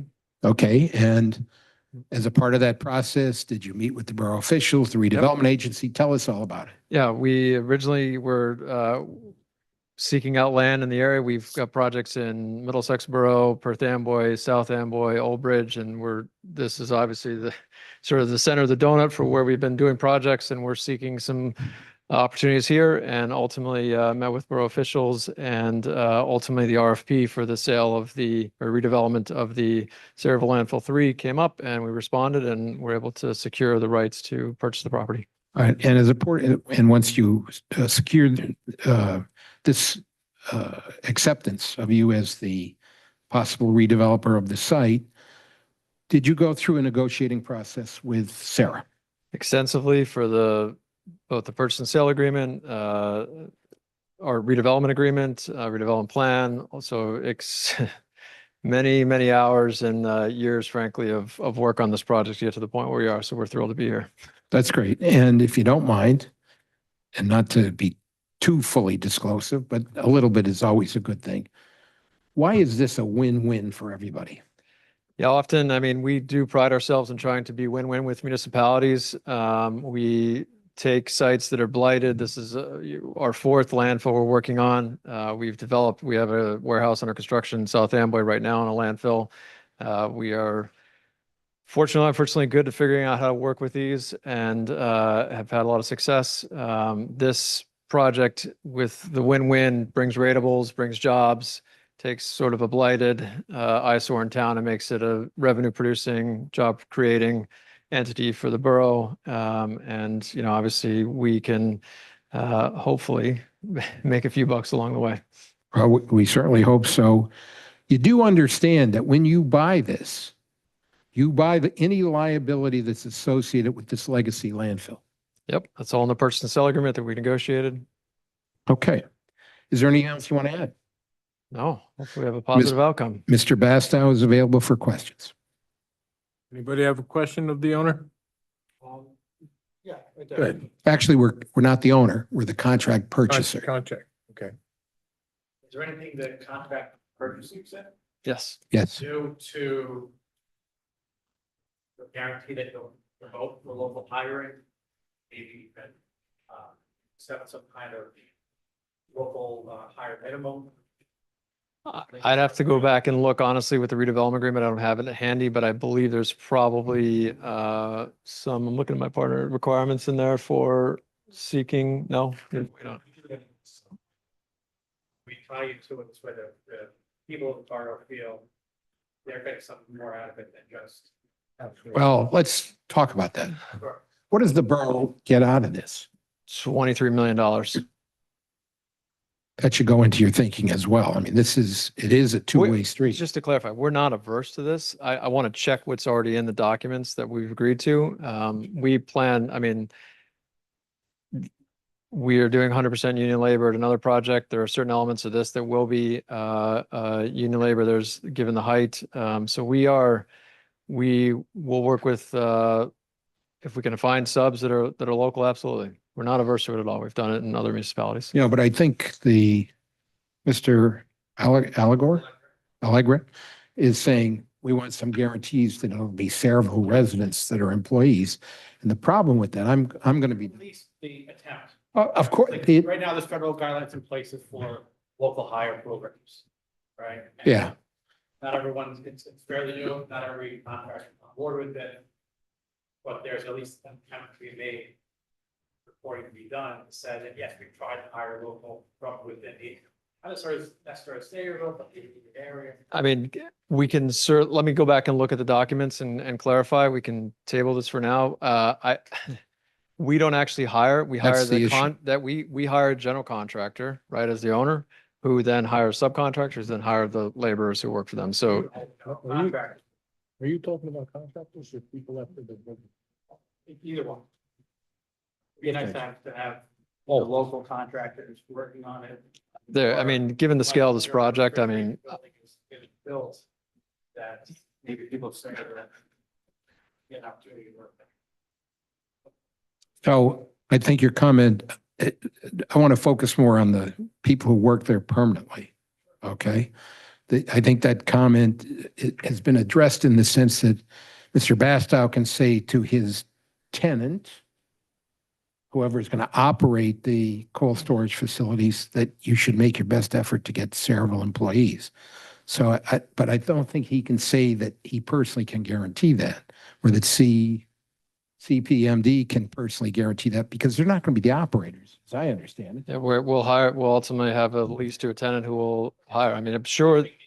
Best efforts. Hire a certain number of leases. Yep. Make an attempt to it and have some kind of goal in place. That's certainly reasonable. Hire local service people, advertise within whatever mechanisms we have.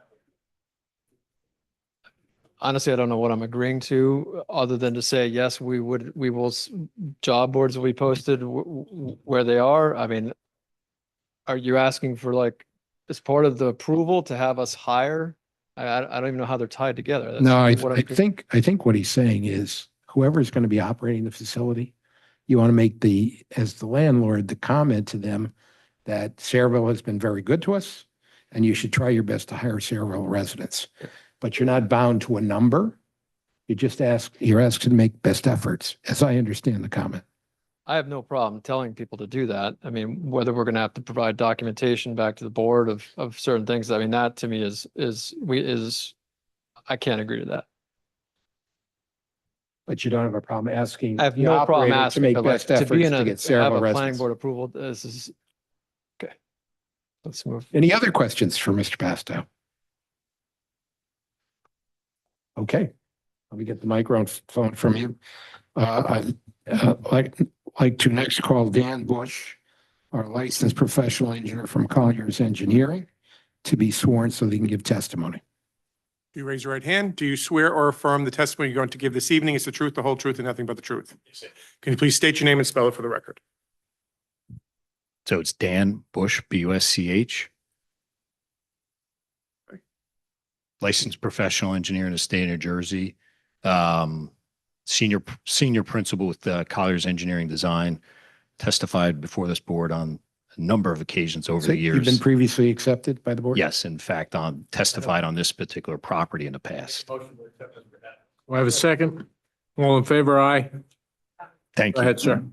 Thank you. Thank you, Mr. Chairman. Welcome back. Thank you. Good to see you. And just for the record, you, as the engineer on this project, were intimately involved with the design of the site, correct? That's correct. Okay. So how about we talk about what's there and what we're proposing to put on the location? I'm going to mark this. Yes, please. Okay, so this, just for purpose of description, this is an aerial exhibit of the existing site. How about marking it A1 in tonight's date?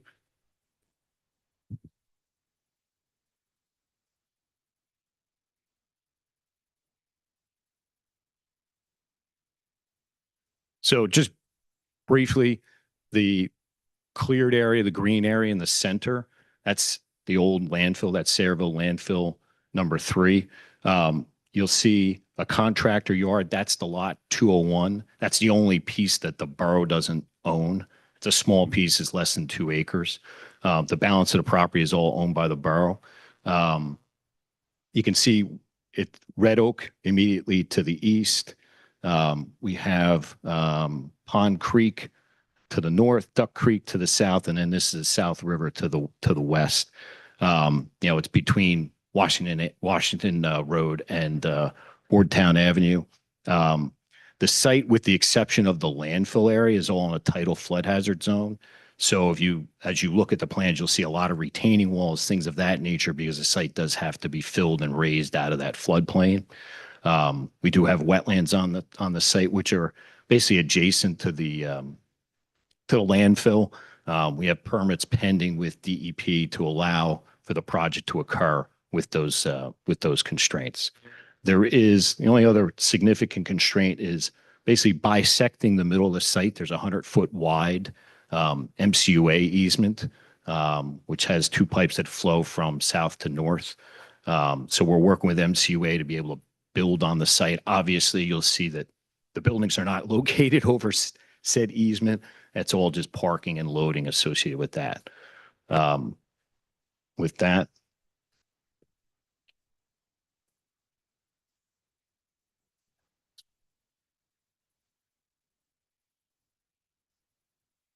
This is the colorized site plan? yep. So this is the colorized landscaping site plan overlaid on that same.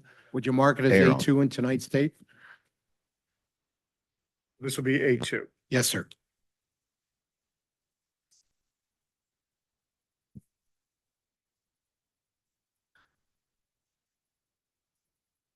Okay, just from, just to orient, again, same things, South River to the west, and you can see Red Oak Lane here to the right. So same orientation as the prior exhibit. So we have 3 access points on Journey Mill Road. North end is a entrance only driveway for trucks. The middle is a passenger car vehicle entrance and exit, and that's directly aligned with Red Oak Lane. And then at the south end is the truck egress driveway. In conjunction with, since we filed this application, we've met with the county on a couple of occasions. And as you know, there's existing improvements that are going on associated with the culvert just north of the site. It's a 1-lane road out there now. So we've gotten those plans, and in the course of meeting with the county, we're going to do certain improvements on Journey Mill Road across our frontage to tie into those improvements that they're currently constructing.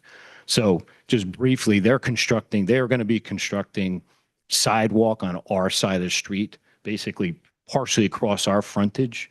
We're going to pick that sidewalk up and continue it south across the balance of our frontage. They're not widening Journey Mill Road, but what they've asked us to do to provide for better access, not only to our site, but also to Red Oak, is we're going to be adding left turn lanes. So there'll be a left turn lane here at our central driveway for the passenger vehicles to make a left in, and there will be a corresponding left turn lane southbound to get you into Red Oak. And then there will be also a left turn ingress northbound to get you into the site for trucks. So those are significant improvements, which are not on the plans as you see now. They're conceptual, and we've got to come up with that, but that is required as part of as our approval with the county. Just one clarification.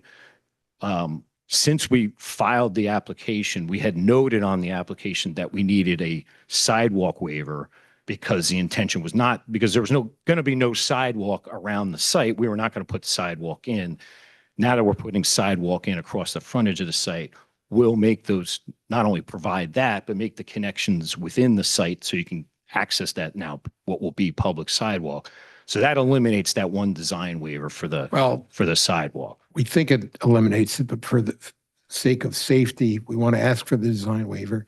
But we're pledging on the record to work with the borough professionals so that they're satisfied with the sidewalks internal to the site. But there may be places where there's a reason not to put in the sidewalk, so we are asking for the waiver. Or did I get that wrong?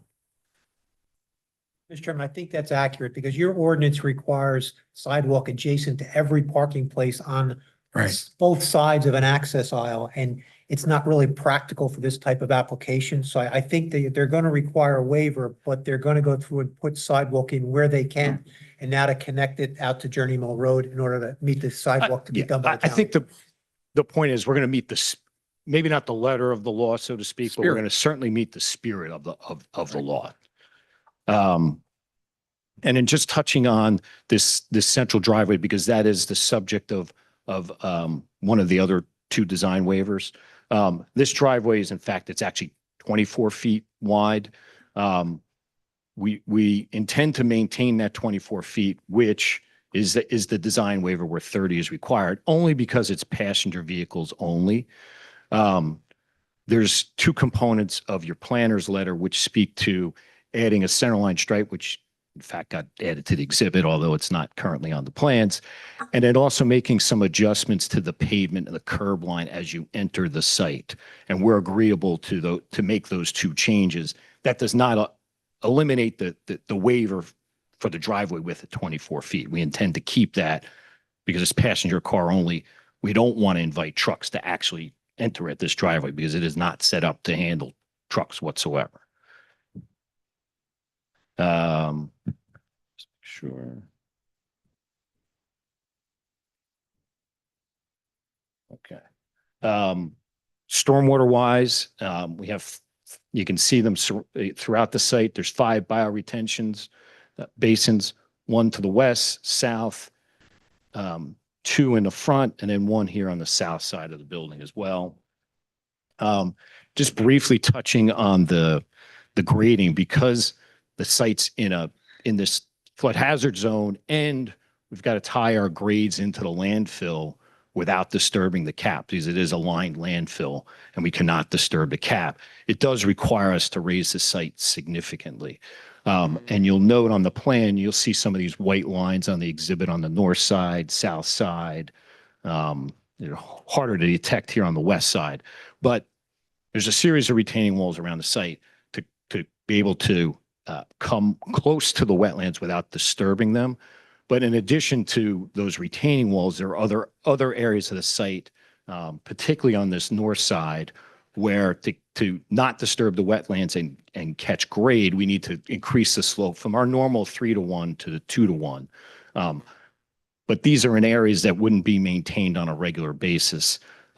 Certainly a 2-to-1 slope is perfectly safe. It's just a matter of, from a maintenance standpoint, you want 3-to-1. Where you're not doing maintenance, 2-to-1 is certainly acceptable. Right, which is the basis for the request for that waiver. Correct. And then the stormwater all conforms with state regs, the 7:8 requirements. You can see that the site's, landscape throughout. There is the one requirement with respect to the shade trees over each parking island.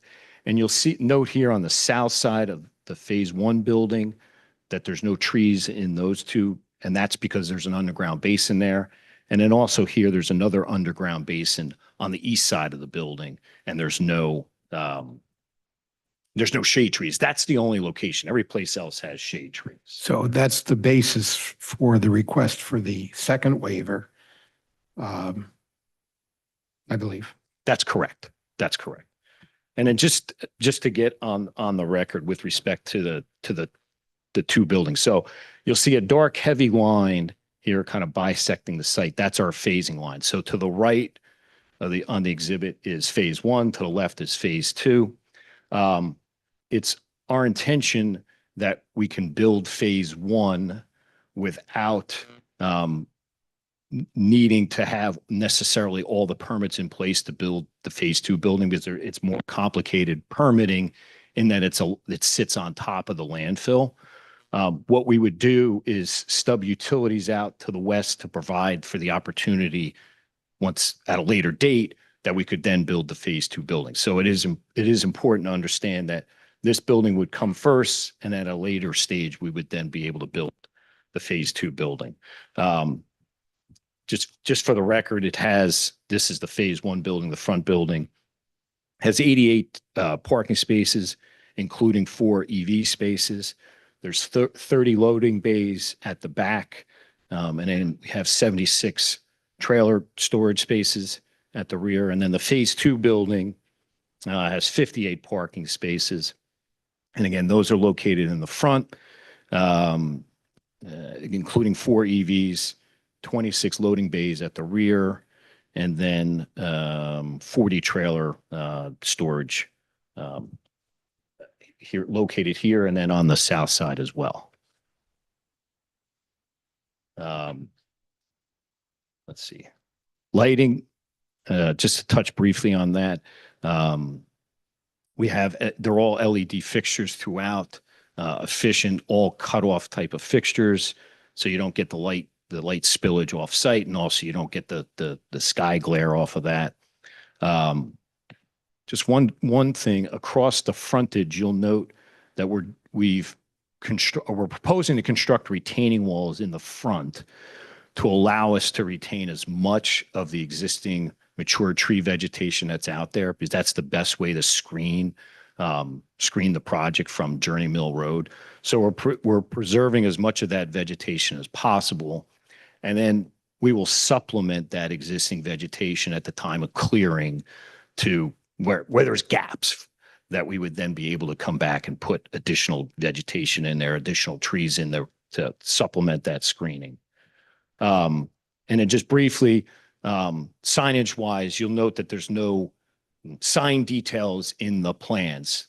Having said that, we've identified that we would propose 2 conforming monument signs at the 2 entrance driveways. So one here located in the center and one located at the north.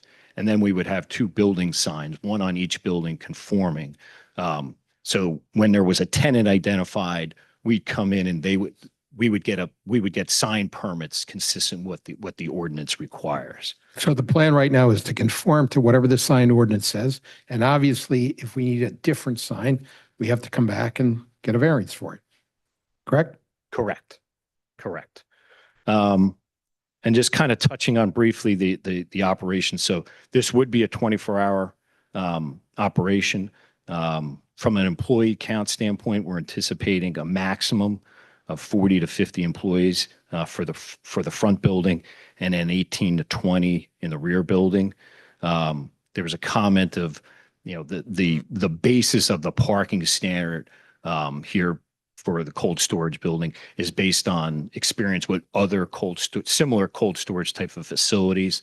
So the concern is, how do you control and ensure that we're not going to have a parking issue? And what we would do is we would advise the tenant as to that maximum employee count, so that we would not run afoul of not having enough vehicle parking. All the loading would be at the rear, as you can see here, on the west side of Phase 1 building and on the west side of the Phase 2 building. All the refuse and recycling is inside the building, and then it would come to compactors and then be carted away by a private carter. Let's see, I think I've touched on all 3 of the design waivers. If we want to go through the letters briefly. Well, let me ask if that's appropriate, Mr. Chairman, that we go through the CME report, maybe the planner's report. Planners report first, and then Which one first? planners report, man.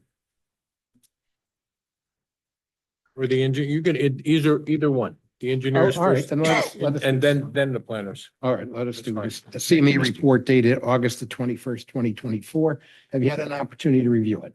Yes, I have. All right, so before, I'm going to just ask you to because I think there's some points in the planner's report or in the engineer's report that should be re-emphasized, actually 1,000 times.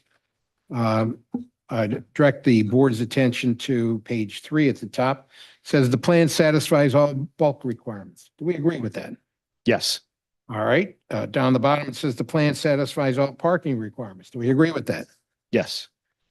All right, on page 4 at the bottom, it says the plan satisfies the off-street loading requirements. Do we agree with that comment? Yes.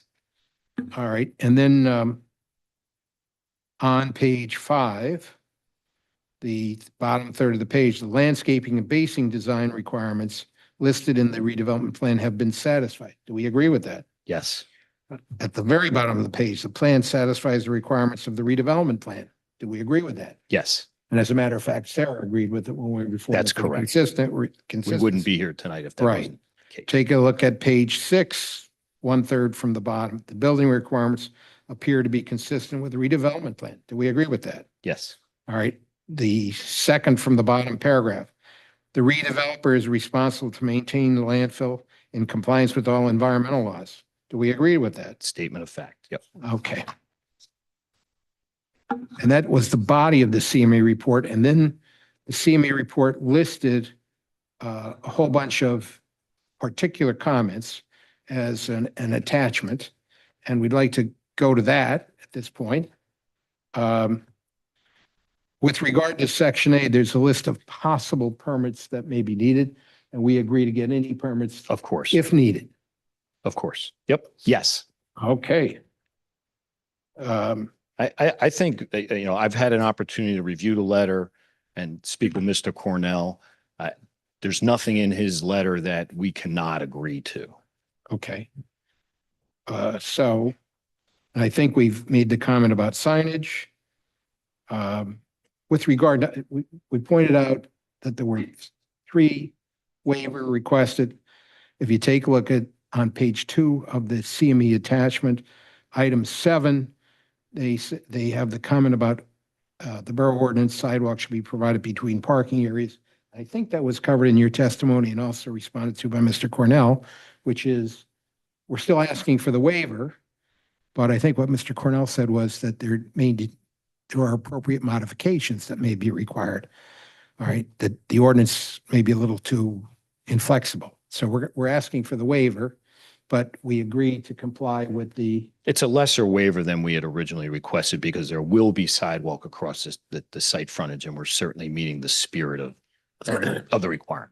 On page. Sidewalk is internal, that you're not gonna. Yes. I'm sorry. Internally. Internal sidewalks. Right. With regard to item 12 on page 2, which we indicated was another waiver, that is the maximum allowable grade for landscaping is 3-to-1 slope, and we have 2-to-1. And you explained the reason why, but just repeat it if you wouldn't mind. Sure. It's in some areas just to be able to, because the site is in such amount of fill, to be able to catch grade before we are into wetlands or wetland buffers. Okay. And item 18, in accordance with the borough ordinance, driveways for non-residential uses would be a minimum of 30 feet in width. The proposed center site driveway does not comply with this requirement. The applicant is requesting a waiver. And that was the question about the 30-foot width versus 26. 24, 24. just so I want to get the Yeah. record straight. It is 24 feet. And wide. why is 24 feet appropriate? Because this is for passenger vehicles only. This is not for, No this is trucks. not for trucks, correct? Okay. And I think those were the issues that we wanted to address in the CME. Other than that, we're pretty confident that we can comply with everything that CME is requesting, correct? Absolutely, yes. Mr. Chairman, I did speak with Mr. Bush, and majority of the other items are technical in nature. They don't really warrant discussion by the board. He's agreed to comply with those in future plan submittals. All right, and if that's satisfactory to the board, we'll go to Mr. Fowler's report. There you go. Dated August 16th, 2024. Have you had the opportunity to review that? Yes, I have. And I had an opportunity to discuss a handful of these comments with Mr. Fowler earlier today. Okay, and in general, we can agree to everything, yes? Correct. Just for clarification. Yep. On page 4, that's where we speak to the driveway, and there's Item 2. Item 2, thank you. And there was 3 components of that. It was the widening of the driveway, which we're going to stay with the 24 feet, but there was 2 other good suggestions related to changing some of the geometry and adding some striping that we're agreeable to. That makes quite frankly makes sense.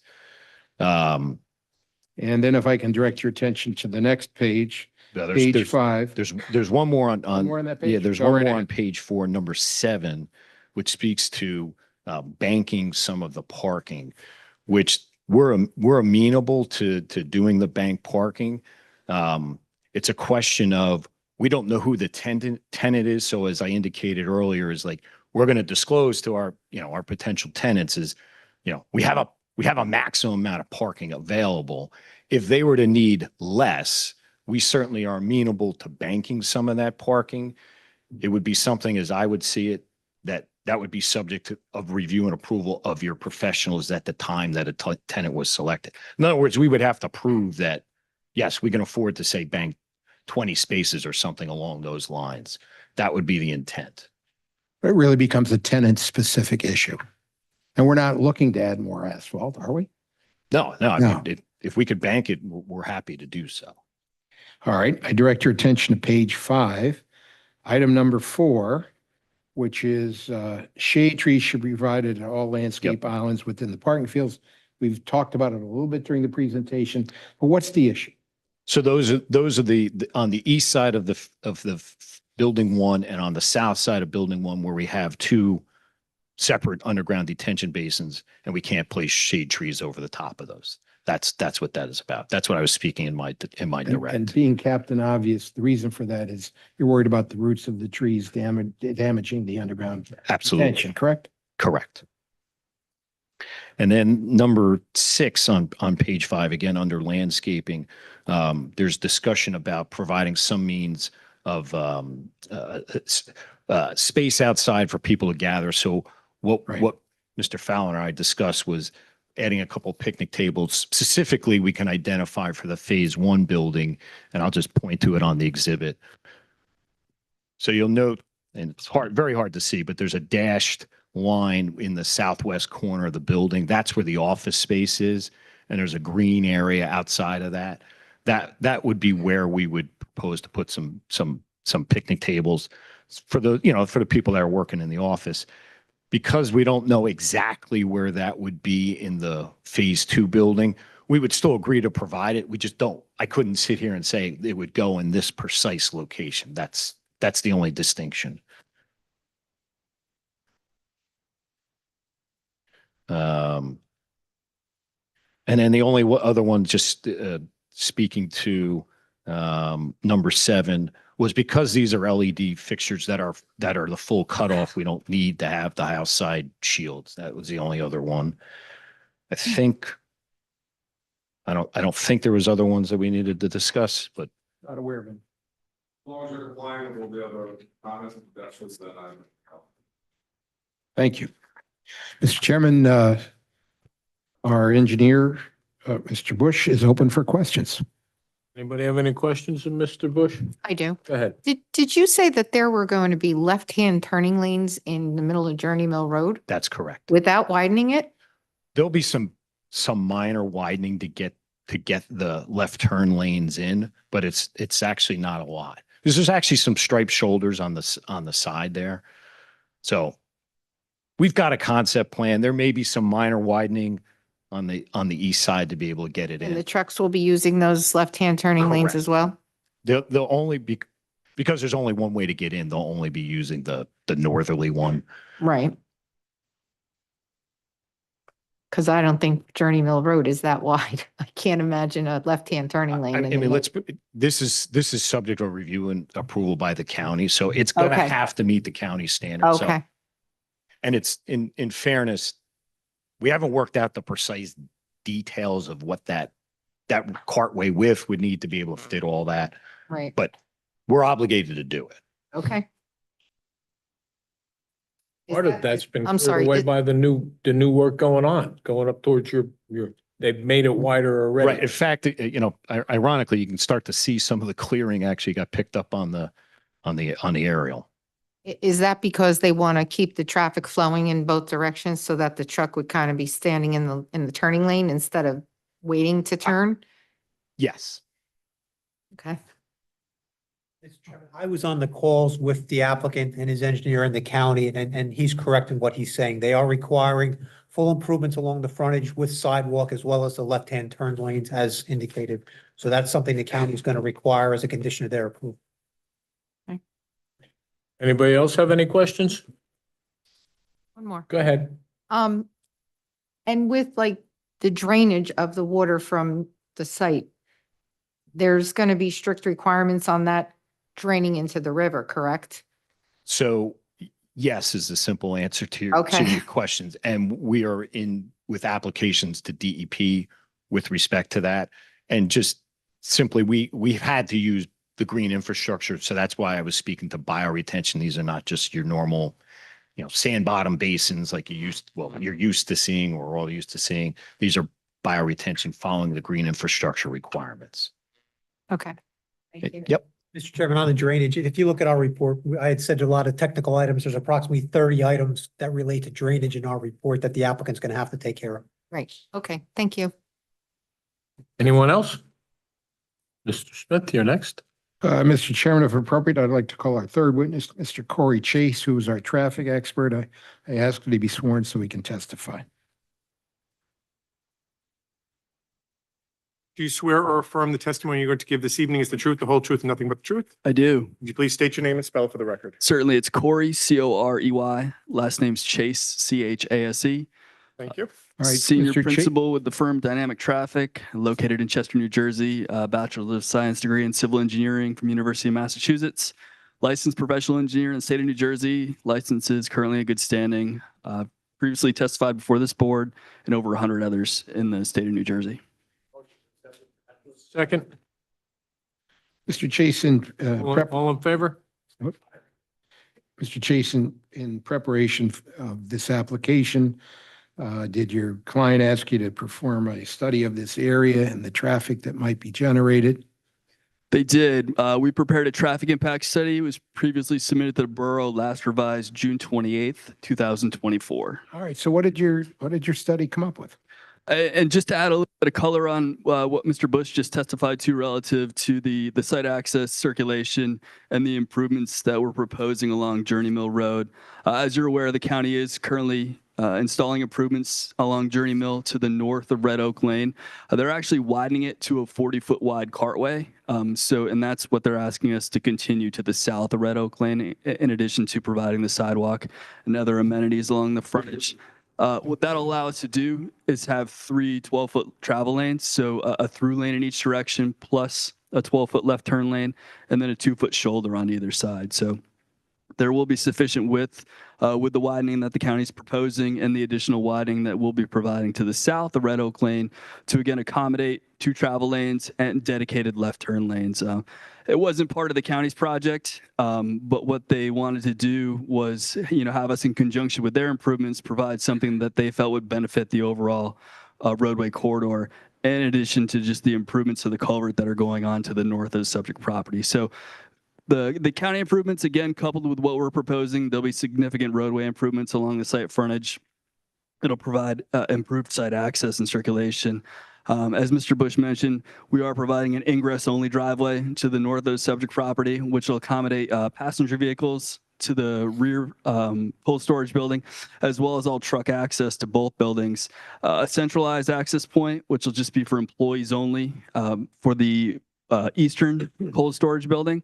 So passenger vehicles only at that central driveway, and then an egress only driveway at the southern end of the property, which will again accommodate all truck traffic exiting the subject property, as well as employees from the building located along the western portion of the subject property. As Mr. Smith mentioned, we did prepare a traffic impact study. It was previously submitted to the borough. What that does is it provides a pre and post development analysis along the adjacent roadway network to determine if there be any detrimental traffic impacts as a result of the development of the subject property. To calculate the traffic that is expected to be generated by the proposed cold storage facility, we utilize data published by the Institute of Transportation Engineers. It's a national and state recognized standard for developing trip generation projections for a variety of uses. Something that's new to the data published by the ITE is they've broken out warehouse land use categories. In the prior addition to the trip generation manual, they just had one general warehouse land use category that we had to apply to all types of warehouses that we were proposing. Cold storage is actually its own dedicated land use category now. So they've studied existing cold storage facilities, and that's how they developed these trip generation projections, which are summarized on table 3, which is located on page 4 of our report. And we provide a breakdown between the 2 buildings, the traffic associated with each one, as well as a breakdown between employee vehicle traffic and truck traffic associated with this development. You can see that the overall facility is projected to generate a maximum of 43 trips during the peak hour. So it's less than 1 trip per minute during those peak periods. As traffic engineers, we study the weekday, morning, and evening peak commuter hours as our critical hours to assess the impacts on the adjacent way network. The New Jersey Department of Transportation has set a threshold of 100 additional trips during a peak hour as what they term a significant increase in traffic. So the fact that this development is only going to generate 43 trips during a peak hour, it's less than 50% of that threshold of what would be termed a significant increase in traffic. So overall, not a significant traffic generator. We did analyze the proposed site access points, as well as the intersection with Red Oak Lane to confirm that there'd be acceptable operational conditions upon the development of this subject property. Those results are summarized on table 4, which is located on page 5 of our report. And again, both the site access points as well as the existing intersection with Red Oak Lane are going to operate at acceptable levels of service after the development of the subject property. As Mr. Bush mentioned, we do provide compliant parking from both an employee electric vehicle charging station and ADA compliance standpoint. In my review of the site plan and through consultation with Mr. Bush, we feel that there is adequate site access circulation to accommodate both the employee passenger vehicles, emergency vehicles, refuse pickup, as well as the delivery vehicles, which will be associated with the site. Mr. Smith, that's all I had for direct. I'd be happy to answer any questions that the board or its professionals had. Well, just before you do, I'd like to direct the board's attention to the CME report, the August 21st report, page 5. Second paragraph has the comments from CME, and I'm going to read them. The proposed cold storage warehouse buildings are projected to generate 29 4 trucks entering trips and 7 trucks exiting trips during the weekday morning peak hour, and 6 trucks entering trips and 5 trucks exiting trips during the evening peak hour that are, quote, new to the adjacent roadway network. The nearby intersections of Journey Mill Road and Red Oak Lane, the proposed driveways are projected to maintain a minimum level of service B. You agree with that comment? I do. With new trip generated from the cold storage facility. Next paragraph, one sentence. The traffic generated from this site is projected to have minimal impact and no significant degradation in operating conditions to the adjacent street system from the construction of this project. And we certainly agree with that comment. We do. Okay, and that, by the way, is the great news about cold storage facilities. Compared to other types of warehouses, the level of traffic is. It's certainly from when you compare, as I mentioned, the fact that the IT has 5 warehouse land use categories now, cold storage generates the least amount of traffic of the 5 warehouse land use categories. So your typical warehouse would generate slightly more traffic. And then obviously, when you get into the upper echelons of the FedEx and UPS, Amazon type facilities, those generate substantially more traffic than what we're proposing this evening. Mr. Chase is available for questions. Any questions? Mr. Chairman, just a comment. Our office, our traffic engineers did an initial review of his report. We had asked for additional information, additional traffic counts. He provided that information. In our latest review, I think there's only 4 comments some minor striping revisions that are still required. So he's addressed all the traffic issues that we originally raised. And you're, as was indicated by Mr. Bush, we're amenable to addressing those remaining comments on the striping and the signage on site. Any other questions? All right, if appropriate, Mr. Chairman, I'd like to call our 4th witness, Mr. Dave Mello, our architect. I'd ask to be sworn so that we can take testimony. Do you swear or affirm the testimony you're going to give this evening is the truth, the whole truth, and nothing but the truth? I do. Please state your name and spell it for the record. My name's David Mello, M-E-L-O. Mr. Mello, for the record, by whom are you employed and in what capacity? I am the principal and head architect at RKB Architects out of Braintree, Massachusetts. Okay, and you are a licensed architect in the Yes. state of New Jersey? I am licensed in the state of New Jersey, in addition to approximately 18 other states in the United States. Okay, and have you testified before other land use boards in our state? Yes, I have done multiple projects in the last couple of years in the state of New Jersey, Newark, Elizabeth Linden, Woodbridge, Kearney, Sunnymead, in the last 5 years for similar type projects. I'd ask that he be accepted as an expert in his field. Do I have a second? All in favor? Aye. The ayes have it. Go ahead. Okay, Mr. Mello, in a nutshell, what is it going to look like? So in a nutshell, as recently mentioned, this is a single story, 257,000. Would you mark that as A3? And this is the elevations of the building? So what In you tonight's date? what you see there is a perspective rendering of the proposed building from the street, from the access road that's being proposed. What you're seeing right now is the backside of the freezer building. The building basically has 2 heights to it. It's 75-foot tall freezer from average grade to the peak of the freezer, which you're looking at the backside. And then there is a smaller story, approximately 36-foot tall on the west side, which includes loading dock, office, and mechanical areas for the project. By design, what you're looking at there is pretty much what you're going to be looking at. These buildings typically do not get any mechanical equipment on the roof, especially of the freezer due to their access. But we are designing the building to be provided for future solar. We're increasing roof loads, all the electrical requirements that are required day one to take on the future solar loads up on the roof. Also by design, we purposely put all the refrigerant equipment, all the loud stuff that you typically hear for these freezer buildings inside the loading dock. We purposely provide mezzanines for electrical service, all the refrigerant equipment. All of that is located internally. The only thing that you will see on the roof, and it'll be on the lower roof, will be whatever rooftop equipment, exhaust fans, things like that, that you might see that might serve the office conditioned area. So you will not see, so, and basically what you're looking at there for the freezer building, it's going to be an architectural metal panel in the lighter colors. You're looking at white and gray.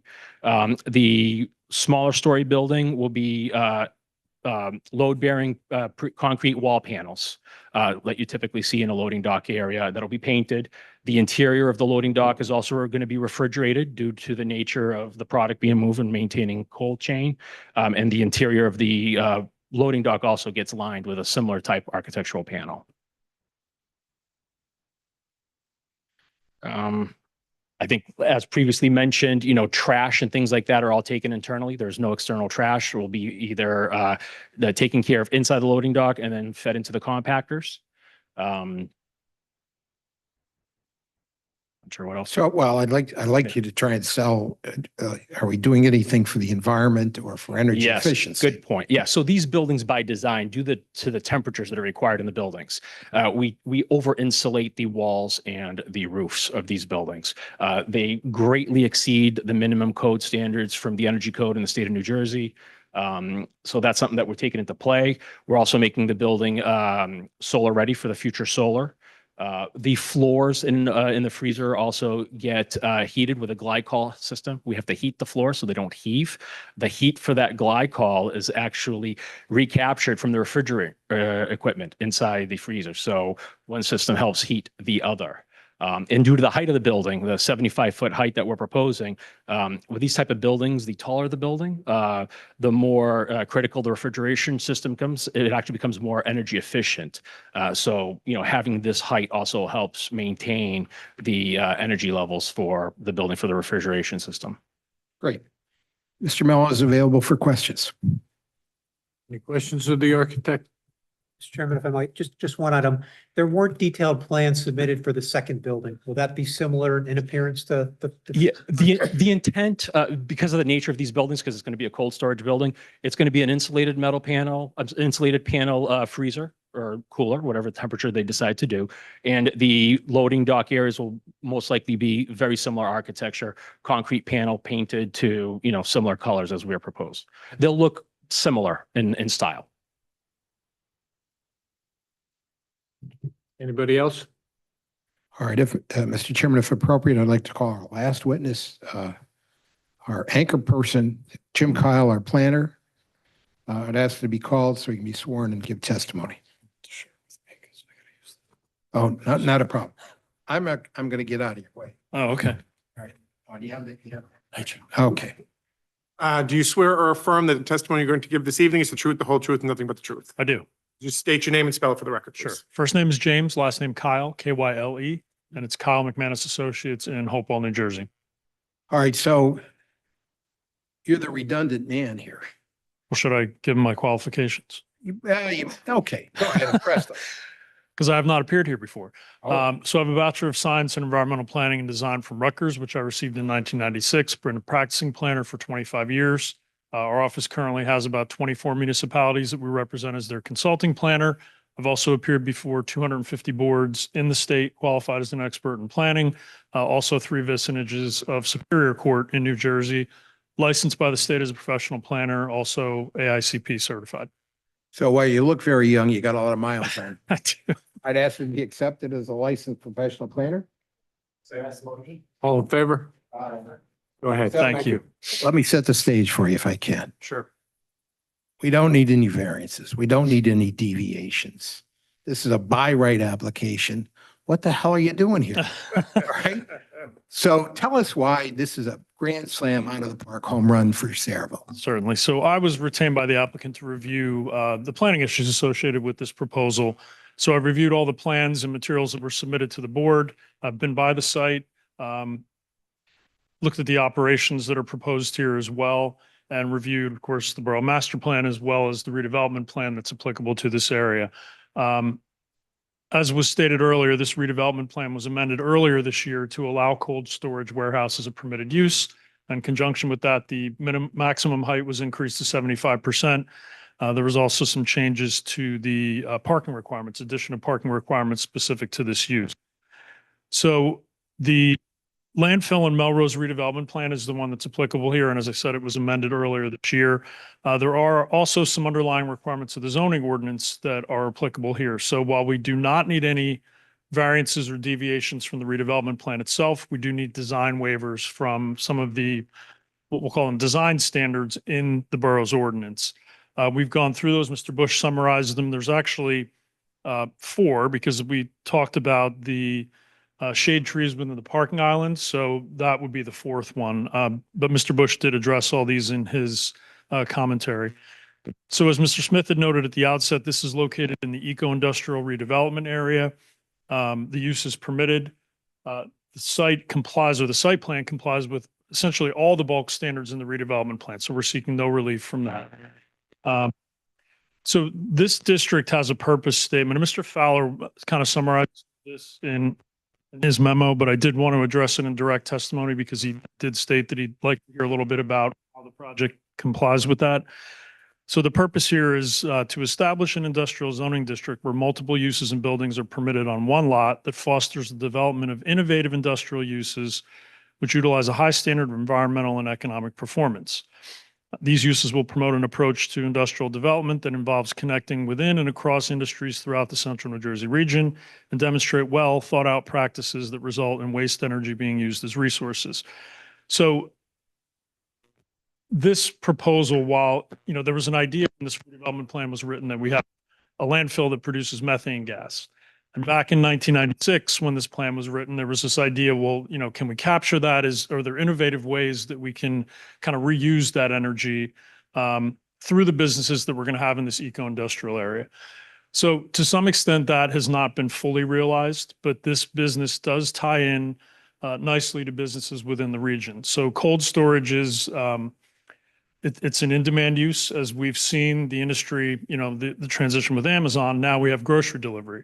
Well, those groceries and those products have to be stored somewhere, and preferably somewhere within the market where they don't have to travel a great distance to get to different places. So cold storage users are trying to locate these strategically within regions so that they can have potential distribution points. This might be a different tenant. It might be someone that, has a manufacturing operation and then stores product here. But that's kind of the general idea. So this type of use is in demand. I recently worked on a project in North Jersey where it was a redevelopment plan, and this was kind of seen as an up and coming use in the warehouse industry, something different than a typical distribution center or just dry goods storage. So it does fit in that regard.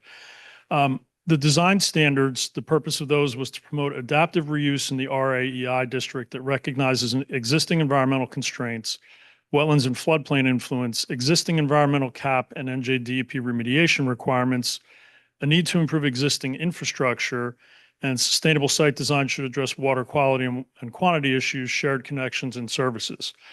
So as Mr. Bush had gone through, obviously we have a lot of constraints here, the primary one being the landfill. We're working through with the DEP to redevelop the site, lift it so that development that's here is compatible.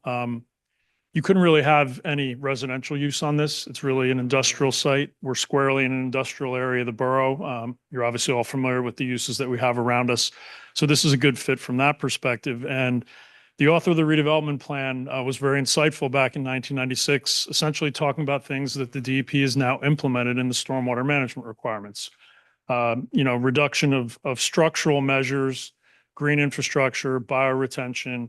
So even though this was envisioned back in 2011, it's all part of the DEP regulation. So we will be complying with that and reducing stormwater impacts from the site, even in the post-developed condition.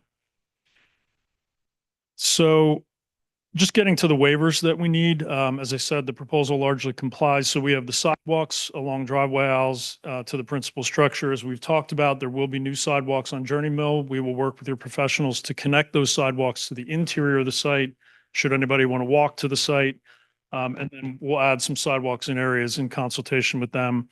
Maximum allowable grade with the center driveway, and then shade trees in a limited number of parking islands where we have stormwater facilities that are underneath those parking islands.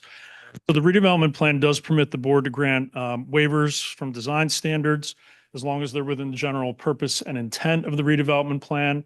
And we have to demonstrate that it's either impracticable or it will create undue hardship. There's really no factors here that would lead to a conclusion that it's causing undue hardship. And really impracticable is a confusing word used here. It's used in the MLUL. It doesn't mean you can't do it. It just means it wouldn't be wise to continue to do it.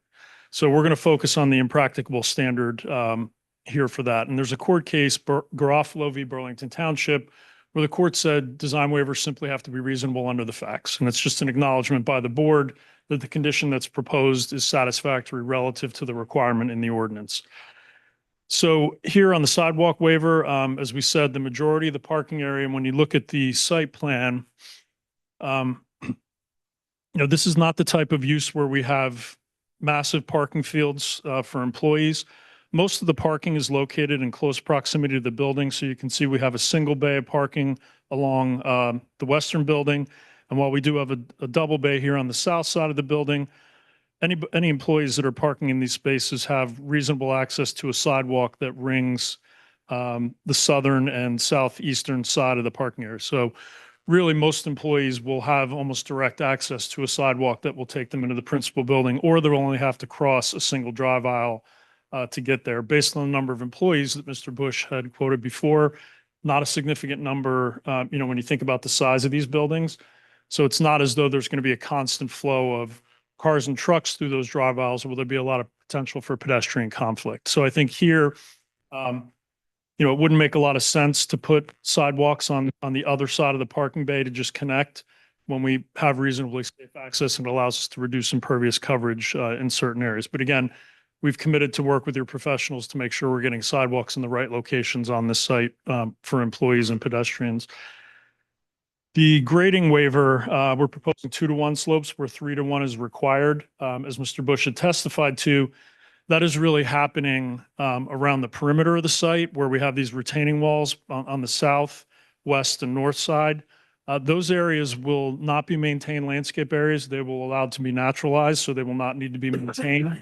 And it allows us to better tie into the existing grades with the retaining walls that we're proposing, and then obviously avoiding those wetland and buffer areas that we're required to stay out of. So here, that 2-to-1 slope will work because the areas do not need to be maintained, and it's a more efficient use of the property and a better site design alternative given the use. For the driveway width waiver, as we've talked about, that's going to be a vehicular access only, no tractor trailers. As Mr. Chase had opined, the 24-foot width is certainly sufficient for vehicle access there. And Mr. Bush also made an important point that leaving that driveway at that width is really going to discourage any tractor trailers from trying to enter that, because they'll immediately see that it's a narrower driveway, and it'll really discourage any truck access there. Here, this is impracticable in that we can greatly reduce the impervious coverage associated with the width of that driveway and having to taper back to the 24-foot width if we have the 24-foot width out at the street. So here, we think that makes a little more sense to reduce that impervious coverage. Finally, the tree in the parking islands, as Mr. Bush had pointed out, that's really happening in two areas, I believe on the south side of the main building. In those areas, we do have stormwater management features, so the planting of shade trees there and the roots would not be compatible and could potentially damage that infrastructure. So here it's impracticable on that basis, and we think it is warranted and makes sense. So, and again, it's only in those two very limited islands that we have at the front.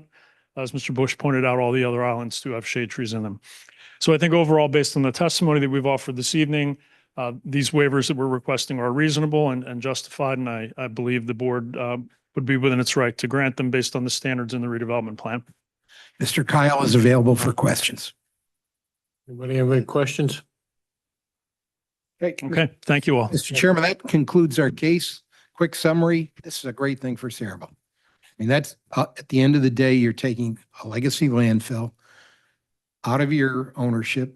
You have the private sector willing to take the environmental responsibility for that property, and you're turning a property that is totally underutilized, making it into a rateable, providing new jobs, tax revenues, and at the same time, you're also selling it at a decent price. So it's a really grand slam out of the park home run. We hope you'll approve it. Make a motion to open up the public. All in favor? Any opposed? Anybody from the public like to speak on this matter? Anyone like to speak on this matter? Going once, going twice? Motion to close, get a second, all in favor? What's your pleasure? Do I have a second? Second. I have a motion made and seconded to approve the application. Mr. Campbell. Yeah. Mr. Allegra. Yes. Ms. Larmen. Yes. Mr. Mueller. Yes. Mr. Shaw. Yes. Mr. Beluson. Yes. Councilman Zabrowski. Yes. Chairman Todd. Yes. Mr. Chairman, just a point of clarification. That does include the granting of the 3 waivers? Yes. Thank you. Thank you for your attention tonight and your courtesy. Thank you for succeeding in Saraville. Our pleasure.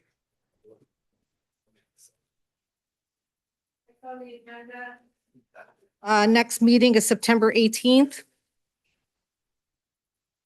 And it's not here, it's at Main Street. That's correct. At the Active Adult Center at 423 Main Street. What is? Yep. That's it. Need a motion to adjourn? Of, Do I have a second? okay. All in favor? Aye. Have a good evening. Thank you.